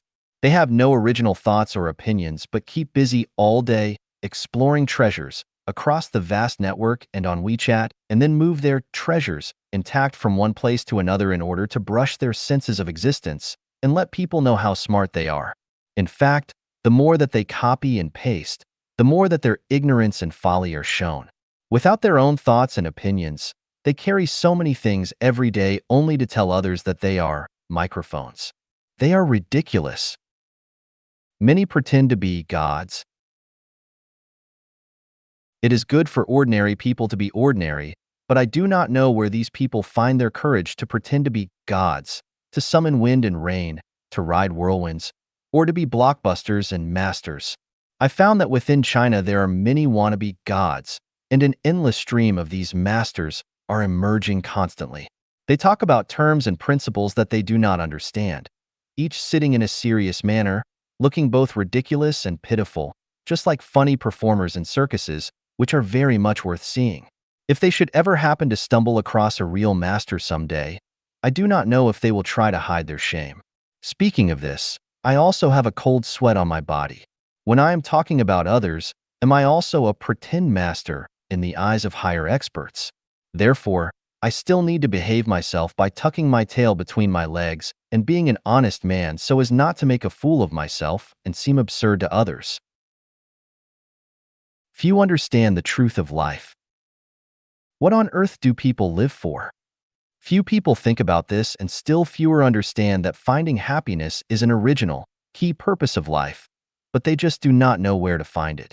Originally, joking, flirting, talking about love, chatting, and laughing was one of the simplest, most direct, easiest, and most effective ways to find happiness. But no one seems to take flirting people seriously, and flirters are seen as having low tastes and the hobbies of country bumpkins, as if these judges are themselves, ladies and gentlemen. Some people have also criticized me for looking for stimulation because of my spiritual emptiness. Some people even used a sermon in the Shurangama Sutra about lewdness to insinuate that I am evil. Bloody hell! Would Xiefeng dare to do this if he did not thoroughly understand the Dharma? Would he dare to seduce and flirt with women so openly? The ultimate goal of Buddhism is to transform people to let them leave suffering and attain happiness. Am I violating Dharma by making people happy? Buddha has no set rules. His rules are always situational. Buddha said that our mind should not abide in form, sound, smell, taste, touch, or Dharma, but should abide nowhere. As long as it allows people to leave suffering and attain happiness, then all the methods are Dharma. Is it necessary to strictly observe the scriptures? Just talk about the above 4 points. In fact, I have many more insights. I hope that the Xanadu Fairy Friends group becomes a happy base camp. 扑克牌游戏争上游中获得的启示。 Enlightenment gained from playing poker. Struggling upstream. Xiefeng. September 16, 2019. Translated by Qinyu and edited by Care. The nature of playing poker and mahjong are very similar. Players have no control over which cards they are dealt, and this has many similarities to life. I have summarized them and wish to present the following 9 revelations. It is impossible to predict what you will draw or which card will come up next. The cards you get are totally beyond your control, and you can only resign yourself to your fate. Life is very similar. No one can control the type of family into which they will be born or whether they will be rich or poor. These things are the mere results of fate. The cards one draws basically determine the results. If one gets a handful of bad cards, then no matter how superb their playing skills are or how profound their wisdom is, their ultimate loss is almost guaranteed. Life is the same. The environment of one's birth and their early conditions basically determine the direction and result of their life. No matter how hard they work, the result can only be tragic. Even with a good hand, the results are not necessarily wins. Whether you win or lose is still determined by the overall game. If others have many straights to play while you have all unmatched cards, then you cannot beat them. All you can do is watch them play their cards, and you will not even get a chance to play your cards at all. Here is how luck works. If you draw a handful of well-matched cards, then you will win. If you draw all unrelated cards, then you will lose. Life is the same. Even if you were born into a superior environment under great conditions and with excellent morality and wisdom but run into bad luck, then your life will still be difficult and unsatisfactory. Looking at those who are less powerful than you yet still manage to thrive in their endeavors, you can only wipe away your tears secretly, sigh, and lament for yourself. Sometimes the cards in your hand are just so-so with no jokers or wild deuces, but their order is good. In this situation, even if the cards you played are very small, others will not be able to outbid you. So you can play all your cards smoothly for several rounds and win. Life is the same. Someone might have been born very normal with nothing out of the ordinary, but then they succeed unexpectedly and their journey is unimpeded, which provokes envy and hate in many other, more worthy people. In Zhangshangyo, struggle upstream, you can scheme, play petty tricks, and take risks to improve your probability of winning. However, when your unfair methods are discovered by your playmates, no one will ever play with you again.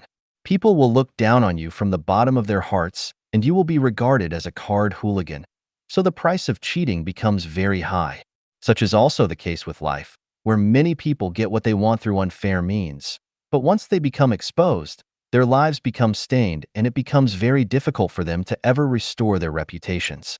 They can only spend the rest of their lives with regrets. In card games, players can conspire. That is, 2 or 3 people can unite secretly against a third one. In this way, with 3 players against 1, the probability of the single outsider winning becomes extraordinarily low. It is unfair competition when winning and losing depend on conspiracies and joint dealings. Consider a lion dealing with multiple hyenas. No matter how fierce the lion is, it would be nearly impossible for it to beat the entire cackle, and it will eventually become hyena food. Life is similar. No matter how powerful one is, when they fall prey to a group of scoundrels, they get overwhelmed eventually and lose out to them. In Zhangshangyo, the more chances you get to play the cards in your hand, the greater your probability to win becomes. If you never have any chance to play it, then you have to watch others swagger around and do nothing but become the last to come. The same is true in life, where you have to be your own master several times. The more opportunities you have to do that, the more you can show your own character and value. If you allow others to blindly control you, but you have no chance to run your own life, then you will remain at the bottom of the barrel throughout your life. Now comes the most important revelation. First of all, we must understand that from the beginning to the end, playing cards is just a game, the purpose of which is to make us happy. As long as that purpose is achieved, then winning or losing does not matter very much. Win or lose, any player who treats the game as fun is the king of playing cards. Understand that no matter what cards are in your hand, you must always be relaxed, complacent, and not frustrated, discouraged, or cursing your bad cards. Even if you hold the worst possible hand, you will still feel that it is interesting and you will keep smiling. Then, you will be the master of playing cards, the king of playing cards. Win, and you are happy. Lose, and you are happy. You are actually the biggest winner of playing the card game. Life too should also be like this, a game, a struggling upstream game. If you want to win desperately above all else, to succeed, to impress others, to be famous, to own luxury cars and mansions, to be powerful and influential, to be obeyed by others, to glorify and illuminate your ancestors, and leave a good name forever, then you are a person who is not enlightened and one who does not understand life. You will definitely be the biggest loser in this game. When it is over, when life comes to an end, then everything will end in tragedy. On the contrary, one who plays struggling upstream and also plays life with a game mentality is open-minded and has been awakened to life. Such people are saints among mortals and are the greatest winners in life. Whenever you play a game, play it seriously. If you are cynical in the process of playing, the game will be uninteresting. Sigh when you lose, laugh when you are excited, shout when you feel like shouting, and bang on the table when the time is right. It is a lot of fun and excitement to play like this, to be passionate emotionally, to be calm in the heart, to see through things as saints do, and to be naughty as children are. These are the real masters of playing cards and Celestial's life journeys who have attained Tao. 从武汉疫情获得的8个启示。 8 revelations obtained from the Wuhan pandemic. Xiefeng. February 9th, 2020. Translated by Qin Yu and edited by Care. All things and phenomena are books without words. Reading from them is communicating directly with the greatest creator. The Wuhan coronavirus is such a phenomenon. So what revelations can we gain from it? Unexpected things can happen at any time. So do not be arrogant when you are at a high point in life, nor discouraged at a low point, because when you wake up, you will find that everything spins in the opposite direction. The most important thing in life is to act now, when it is calm, not later, because we may not have the chance to fulfill our wishes in the future. No matter how talented you are, you might be helpless. When you are helpless, the money, power, status, and material wealth you have will not help you, nor will even your friends, relatives, and well-connected associates. You can only rely on the greatest creator and yourself. Regardless of whether the virus is arranged by gods, spread from animals, or artificially created, things happen with inevitability and everything is inevitable. This is a truth that we discovered when we explored the mysteries of the universe, that since everything is inevitable, our life and death have already been planned out. If we have enough merits, then Tao would have long since arranged for us to be in a safe zone. If we lack having enough of them, then we cannot hide from our misfortunes. No matter how we try to avoid them, we cannot prevent them. Understanding this, we can face the developments and changes of things calmly and with neither panic nor fear. To die right now is not necessarily a bad thing, and to continue living is not necessarily a good thing. Isolation has been a good way to prevent plagues since ancient times, but lockdowns of roads, villages, and cities is definitely not a good strategy. Lockdowns will cause suffocation and coldness.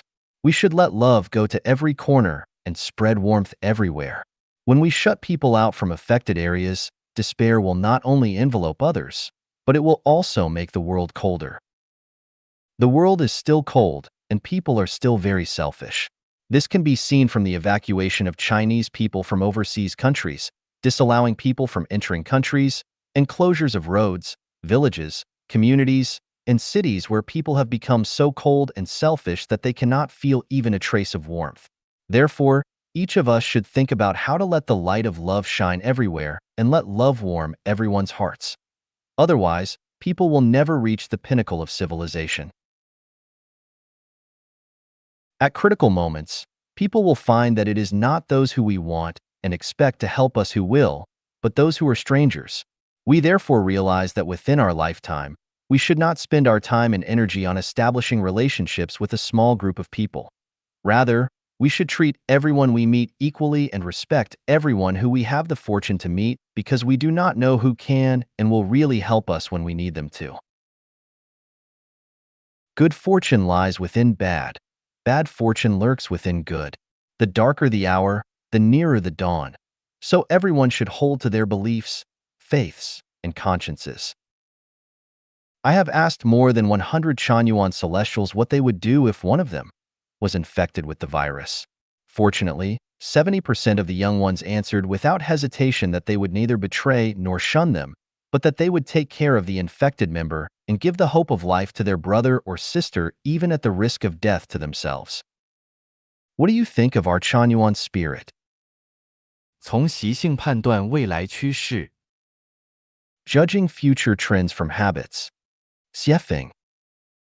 January 16th, 2020. Translated by Qinyu and edited by Care.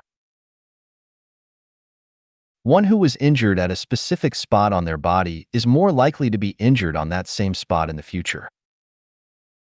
Those who fail at one thing are more likely to fail in many more things in the future. Those who lie once will lie again in the future. Those who kill once are apt to kill again in the future. Those who divorce once are likely to divorce again.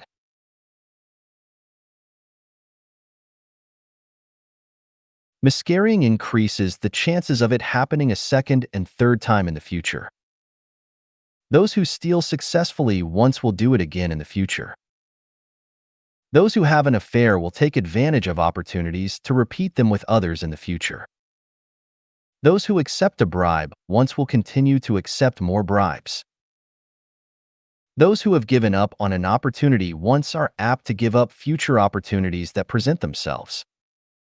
Those who betray you once will betray you many times. First-time casino gamblers will return in the future. Those who are hurt by something once will be haunted by its fear and remain afraid of it forever. Those who discard their promise once will do so again and again. Those who are arrogant in expression, behavior, or language will remain so. Those who are careless about one thing will be so about many other things. A first-time deceiver will deceive many times again. Once in a cell, a person is more likely to enter another cell. Those who have doubted one thing will doubt many other things. Those who have been struck by lightning once will likely be stricken again. Those who have been fooled once are more likely to be fooled again in the future. If you swallow your anger once and a similar thing happens, you will do it again. Being unreasonable once will lead to being unreasonable many more times. If you break a precept once, then you will do it many more times. If you fail the first time, then failing the second, third, and all future times will become progressively easier. People who and things that make you uncomfortable the first time will never set you at ease in the future. Those who cannot do small things well will do more important things just as poorly. Those who are not hygienic will be sloppy in other aspects of life and cannot be quick. Those who do not finish what they start will procrastinate on everything. Those who made you sad once will repeat it again and again. Those who lack enthusiasm and passion will never develop them in the future. Those who let you down once will do so every time. Those who have schemed will continue to do so in the future. Those who are very attached to things are bound to stumble over them. Those who get fight germs poorly will become more easily infected with the passage of time. Those who believe they are right will never admit to being wrong. Those who find falsity, evil, and ugliness easily will never survive in a world of truth, goodness, and beauty. Habits make things become natural. When they become natural to you, they become your characteristics, which will be difficult to change. Therefore, a person's future developmental trends can be judged from their habits. 性自由是初级自由，也是终极自由。 Sexual freedom is primary freedom and ultimate freedom. Xiefeng. November 19th, 2019. Translated by Qin Yu and edited by Care. Give me liberty or give me death. Liberty, love? For my love, I would sacrifice life. These two I need. For liberty, I will sacrifice my love. Life's ultimate goal is its pursuit of freedom. Why are people afraid of hell? Because it has no freedom. Why do people yearn for heaven? Because it has total freedom. What one longs for in jail is freedom. It is more precious than money, power, status, reputation, mansions, luxury cars, delicacies from land and sea, or top-brand clothing. Why do people not want to be slaves? Because slaves have no freedom. Why do they want to become celestials and Buddhas? Because those entities have more freedom. Can people ever get enough freedom? No. Only lives higher than ours can be fully free. The Universal Declaration of Human Rights says that all human beings are born free and everyone has the right to liberty. So what is freedom? Freedom means that one's will is fully exerted and displayed. We are members of societies, no more influential than drops of water in the oceans. It is impossible to fully exert and display one's own will, because the freedom of one person can easily conflict with that of another, so everyone must be restrained. Theoretically, the role and value of contracts, regulations, laws, constitutions, and so forth are to protect everyone's freedoms to the maximum, so everyone must act within their scope. Beyond this scope, freedom would lead to chaos and war, so then absolute freedom would lead to absolute restraint. Freedom is a high-level life state. People cannot have total freedom. For example, they cannot have the freedom to burn, kill, rob, deceive and swindle, humiliate, attack, slander or frame others, defecate in public places, hurt others, and so on. Individuals cannot have complete freedom.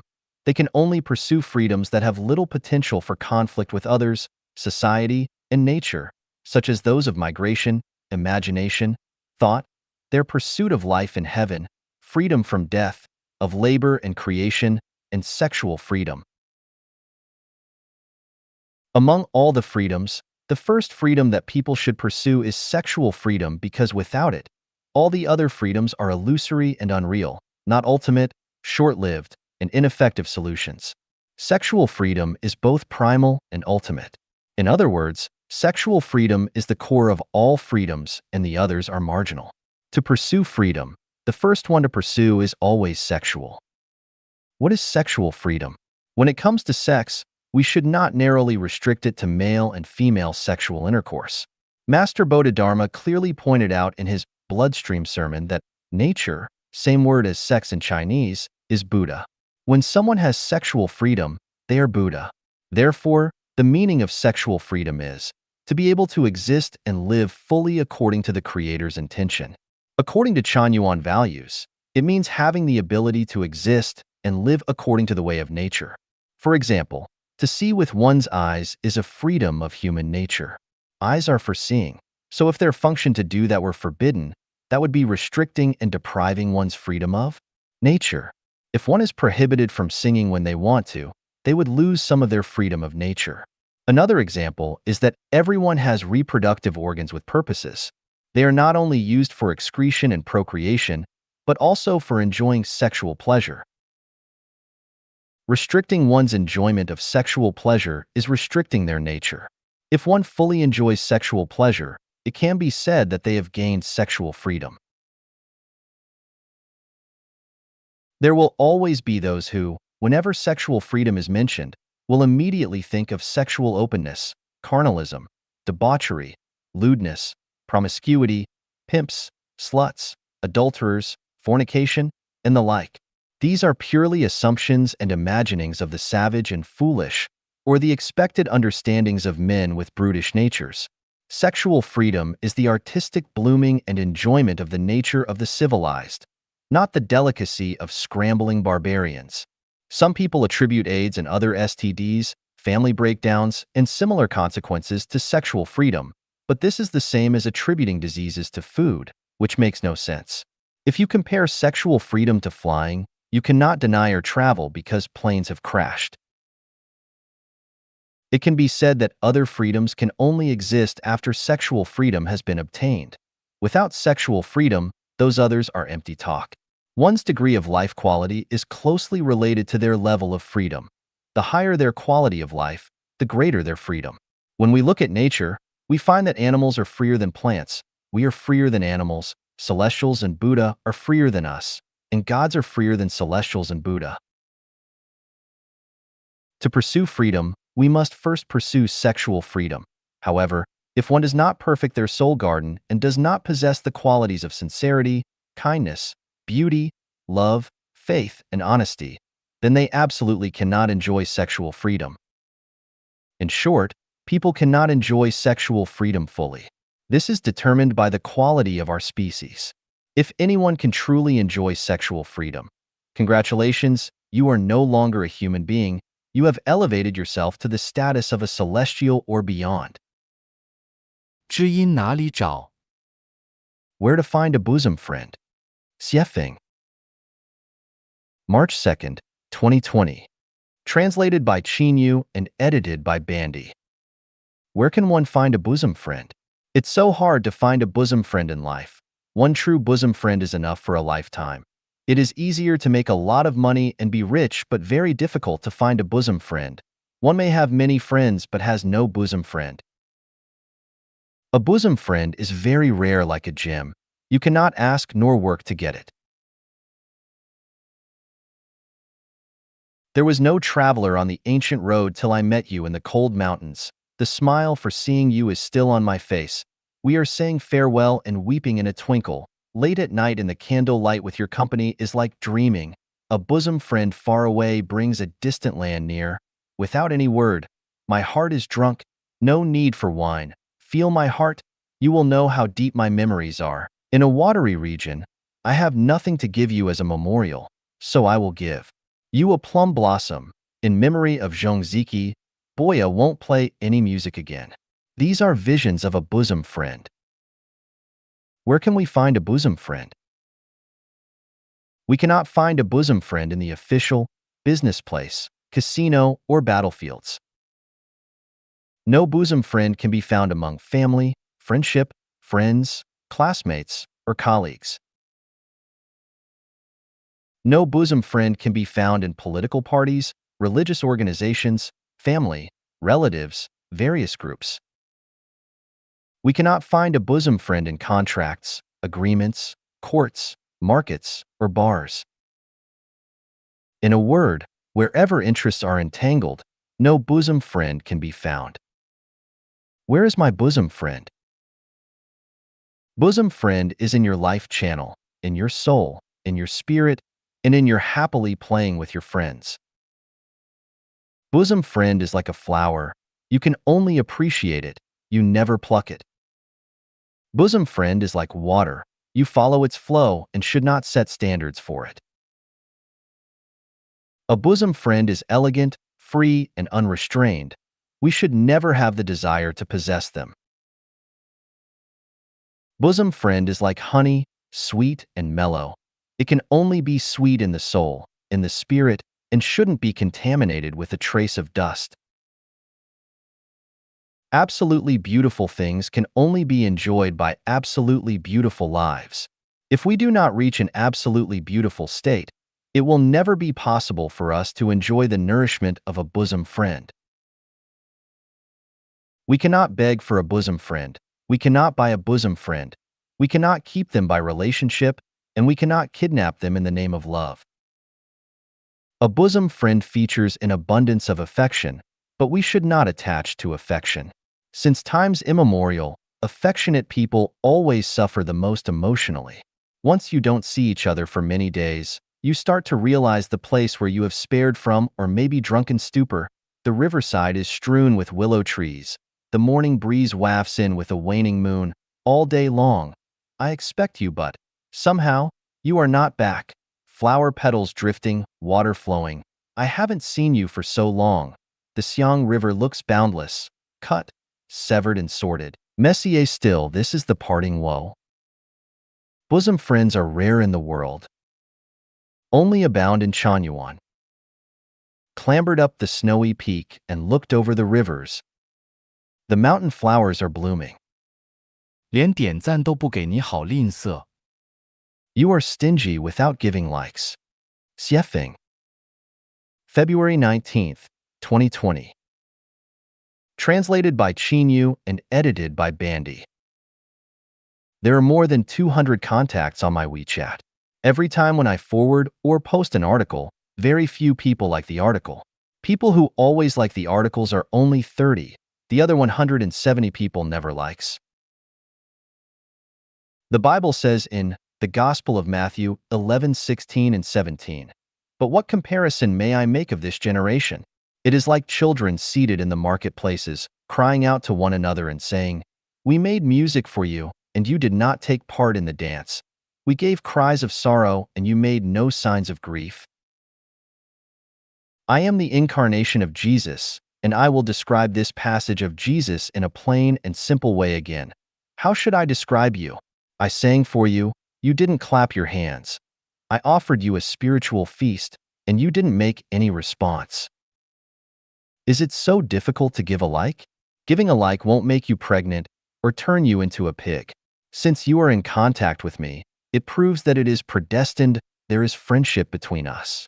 Since you have not deleted me, it proves that you are still willing to keep in touch with me. Why not give me a like from time to time? Even if you give me a like once in a week or once after 10 of my articles, at least I can know that you are still alive through the likes. Do you know why you are not willing to give me a like? The answer is stingy. You lack spiritual and soul wealth, indifferent, or you are no longer in this world. If you don't want to dedicate as much as lifting a finger, do you think you can have a bright future? Giving likes does not necessarily mean that you agree with the value and contents of the articles your friends forwarded. It is just an expression of, I care about you. Our beautiful future is accumulated by giving and dedication. If you are too stingy to give likes to friends, can you imagine how far you have fallen? Think about it carefully. When one day you are in trouble and no one come to help you, and when you reincarnate in the plant or animal world and unable to speak, don't blame the greatest creator for being unfair. That's because you are too stingy to give a like to friend, not to mention to offer other help. 微信群里大都是强奸犯。 People mostly are rapists in the WeChat groups. Xiefeng. March 8th, 2020. Translated by Qinyu and edited by Bandy. What's the day today on Earth? So many WeChat groups. The epidemic howling again. The crowds are frantic with dreadful and painful memories. Daily routine should be the same. Only that the mind has changed already. How idle are you? Drifting in the WeChat groups all day. I have been in many WeChat groups, but I quit from them one by one. Why? Because I was raped by WeChat group friends. For example, when I joined a new WeChat group, I firstly said greetings and blessings to all friends here. As a result, very few people responded. In a group of nearly 500 people, almost no one paid attention to me. I was confused. Are they all dead here? There is no echo in this empty valley, just like a tomb will not respond back to me. Anyhow, I will stay and see what are people doing here. As a result, I was bombarded indiscriminately. The WeChat group is fishier than the seafood market. What is in the seafood market is at least something from the water, but the WeChat group is like a rubbish shopping mall with everything in it, which is dazzling and dizzying. There are Big God, Main Buddha, Bricklaying Specialist, same pronunciation as expertise in Chinese, superior, teachings of every religion and system of philosophy, Taoist magic. Those are from heaven, underground, water, mountains, history, current, philosophy, technology, even from the gutter. Everything you can imagine, especially those superiors, they are very clever, cleverer than Mr. Clever, than the village named Very Clever. They are all masters, level figures, big shit, same pronunciation as Big Master in Chinese, whom I do not dare to provoke, and I cannot afford to. I observed it carefully for a long time, and finally discovered the mystery. The WeChat group is a place for people who have nothing to do but to show their existence. They all talk to themselves, feel good about themselves, arrogant, self-conscious, making aimless judgment, incapable of doing great things, but don't want to do small things, having strong feelings of I am the number one in the world. If I can't do it, who can? Very bored but want to be blockbusters and all-powerful big shots. Why did I say that I was raped? Because whether I like it or not, people throw the fragmented things that they think are good toward my retina, and at this moment they want me to go with the Buddha. Another moment, they want me to follow Jesus. For a while they ask me to follow the party. Another while they ask me to follow Tao. I was confused and lost, don't know where to go. What's more, lots of small pictures were piled up before me, whether I like it or not. Isn't this rape? In the WeChat group, what I fear most is not the above, but the teachings of high morals. Using the most beautiful words, they taught me how to be a human being, how to improve my spirituality, how to become a Buddha, how to live forever, how to win the universe. They even taught me how to walk, whether I should take my left foot first or the right foot first. Your grandpa. You have said all good things. I guess you have also done all bad things. What do you call this? This is called moral kidnapping, belief kidnapping, positive energy kidnapping. Looking back on my past, I found that I am not a good person myself. I have also done this before. No wonder some people call me preach, someone call me a shrew, and some suspect that the purpose of my hype on the internet to promote life genuine is to cheat money and sex. Thinking about it, it seems really this case. I saw countless people are following in my footsteps. I am not good person, and you probably aren't good person either. Is there any good stuff in the WeChat group? The answer is yes, there is, but very rare. It is harder to find good thing here than to find diamonds in the forest. A WeChat group must be a place for the exchange of ideas and emotions. If a WeChat group is not for communication, but to show off, to spread and peddle your garbage ideas and garbage works, and to transfer things that you don't understand from one group to another, to copy a large number of small pictures, then the WeChat group is a tragedy. If you don't believe me, check yourself. People who always talk about gods and deities are in the WeChat group. People who are brainless are checking WeChat group all day long. All people who have nothing to do are muddling along in WeChat group. All people who goof around and want to make troubles are in WeChat group. People who love quarrels are in WeChat group. Crooks are in WeChat group. People who want to be a blockbuster are in WeChat group. And people who want to pick up treasure in garbage dump are also in WeChat group. I have said so many bad things about WeChat group. In fact, WeChat groups have a powerful function, that is, its high speed of information dissemination, especially when disseminating of scandals. If you are not careful enough, you might be drowned by the spit of WeChat groups. WeChat group is also a monster-revealing mirror. Gods, Buddhas, angels, bodhisattva and demons, ghosts, spirits, all are performing and will all in the end show their original forms in WeChat groups. And their followers will also go to their ways. The cattle enter their bull pen, the pigs enter their pig pen, and the mice dig their holes. WeChat group, I am afraid of you. You occupy a lot of my precious time. You deprive me of the right to be filial to the elderly, to take care of the children and to delve into learning. You have transformed me into a walking corpse with indigestion, and you have made a lot of strange animals like parrots who can only copy others' words. You also have made me a lonely depression patient in a very busy place. I must run away from you quickly. Hiding in my building. Who cares what season it is? I am going to have fun. 疫情形势下慢聊人生。 Life in the crisis of the pandemic. Xiefeng. February 8th, 2020. Translated by Qin Yu and edited by Care. Under the outbreak of a large-scale pandemic, doctors, nurses, and morticians have the most difficult and dangerous jobs. They are like running back and forth on a death line every day. A moment of inattention, and one might become infected and taken away by the king of hell.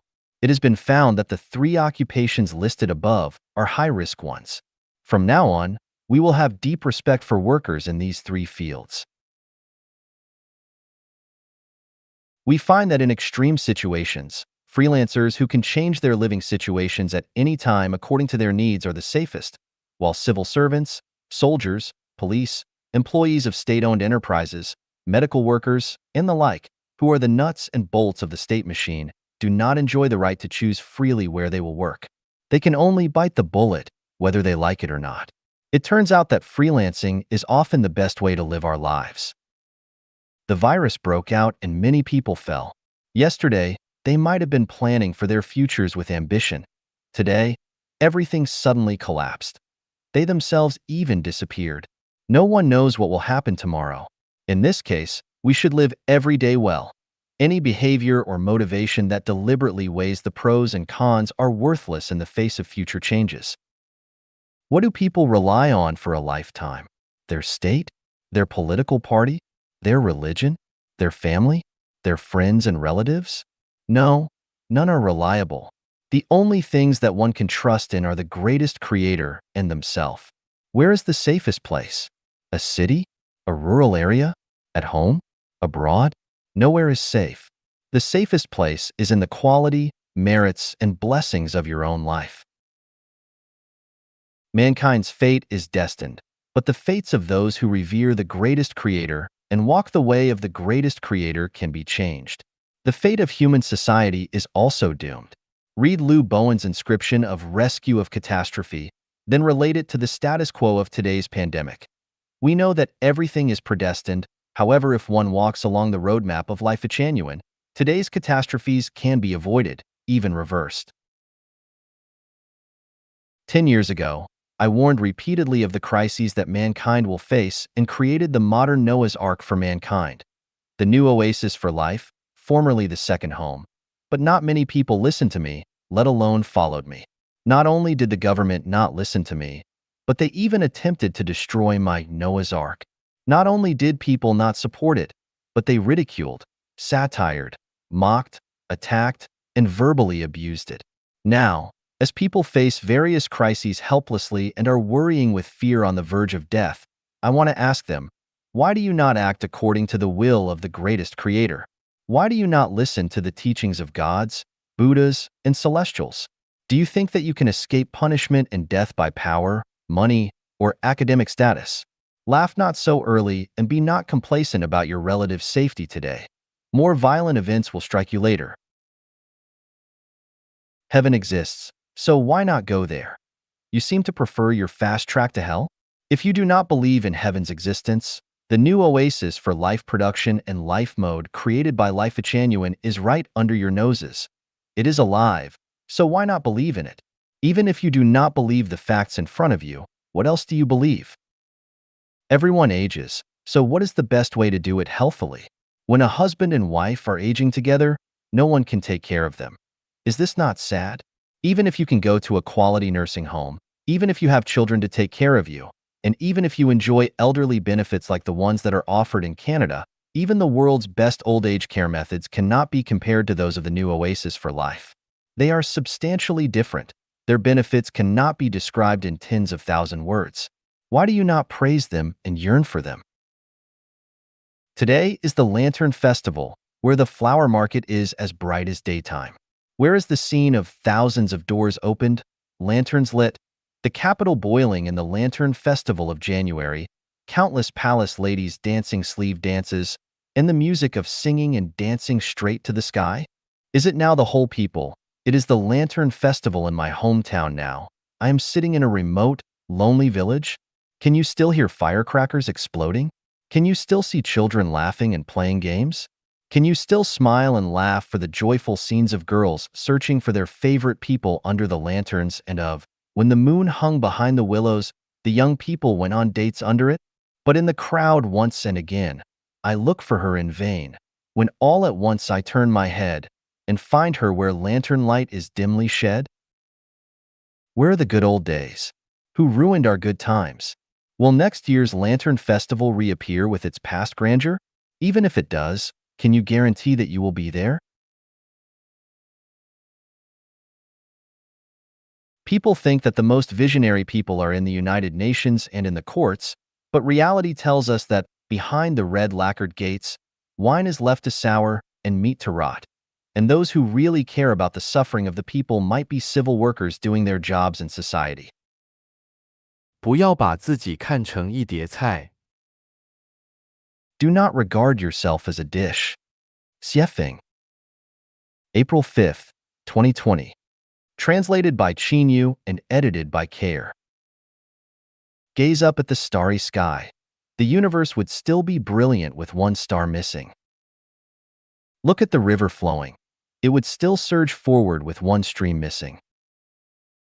Recall history. The earth would still rotate if a sage were missing. Consider yourself. The world would still be happy without you.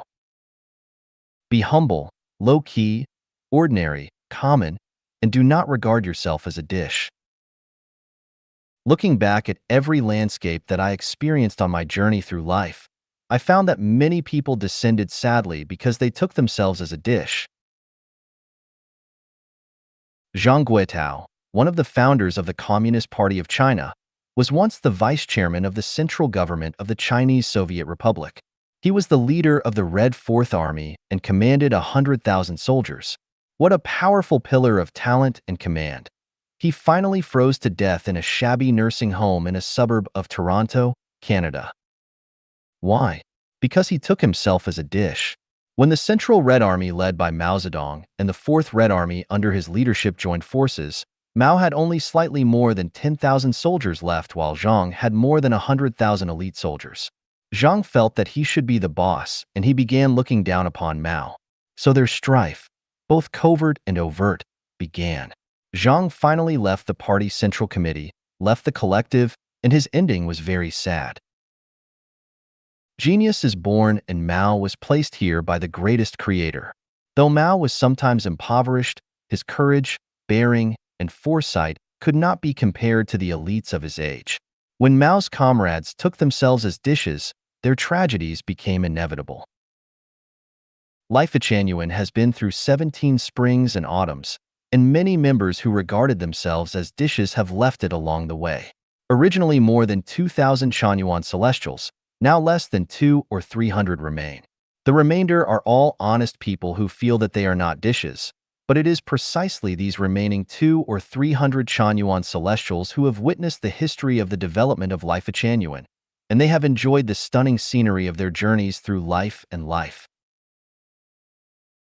In 1994, I drove a dilapidated, open-top Jeep through the jungle alone in the Binga region of northern Matabeleland province, Zimbabwe.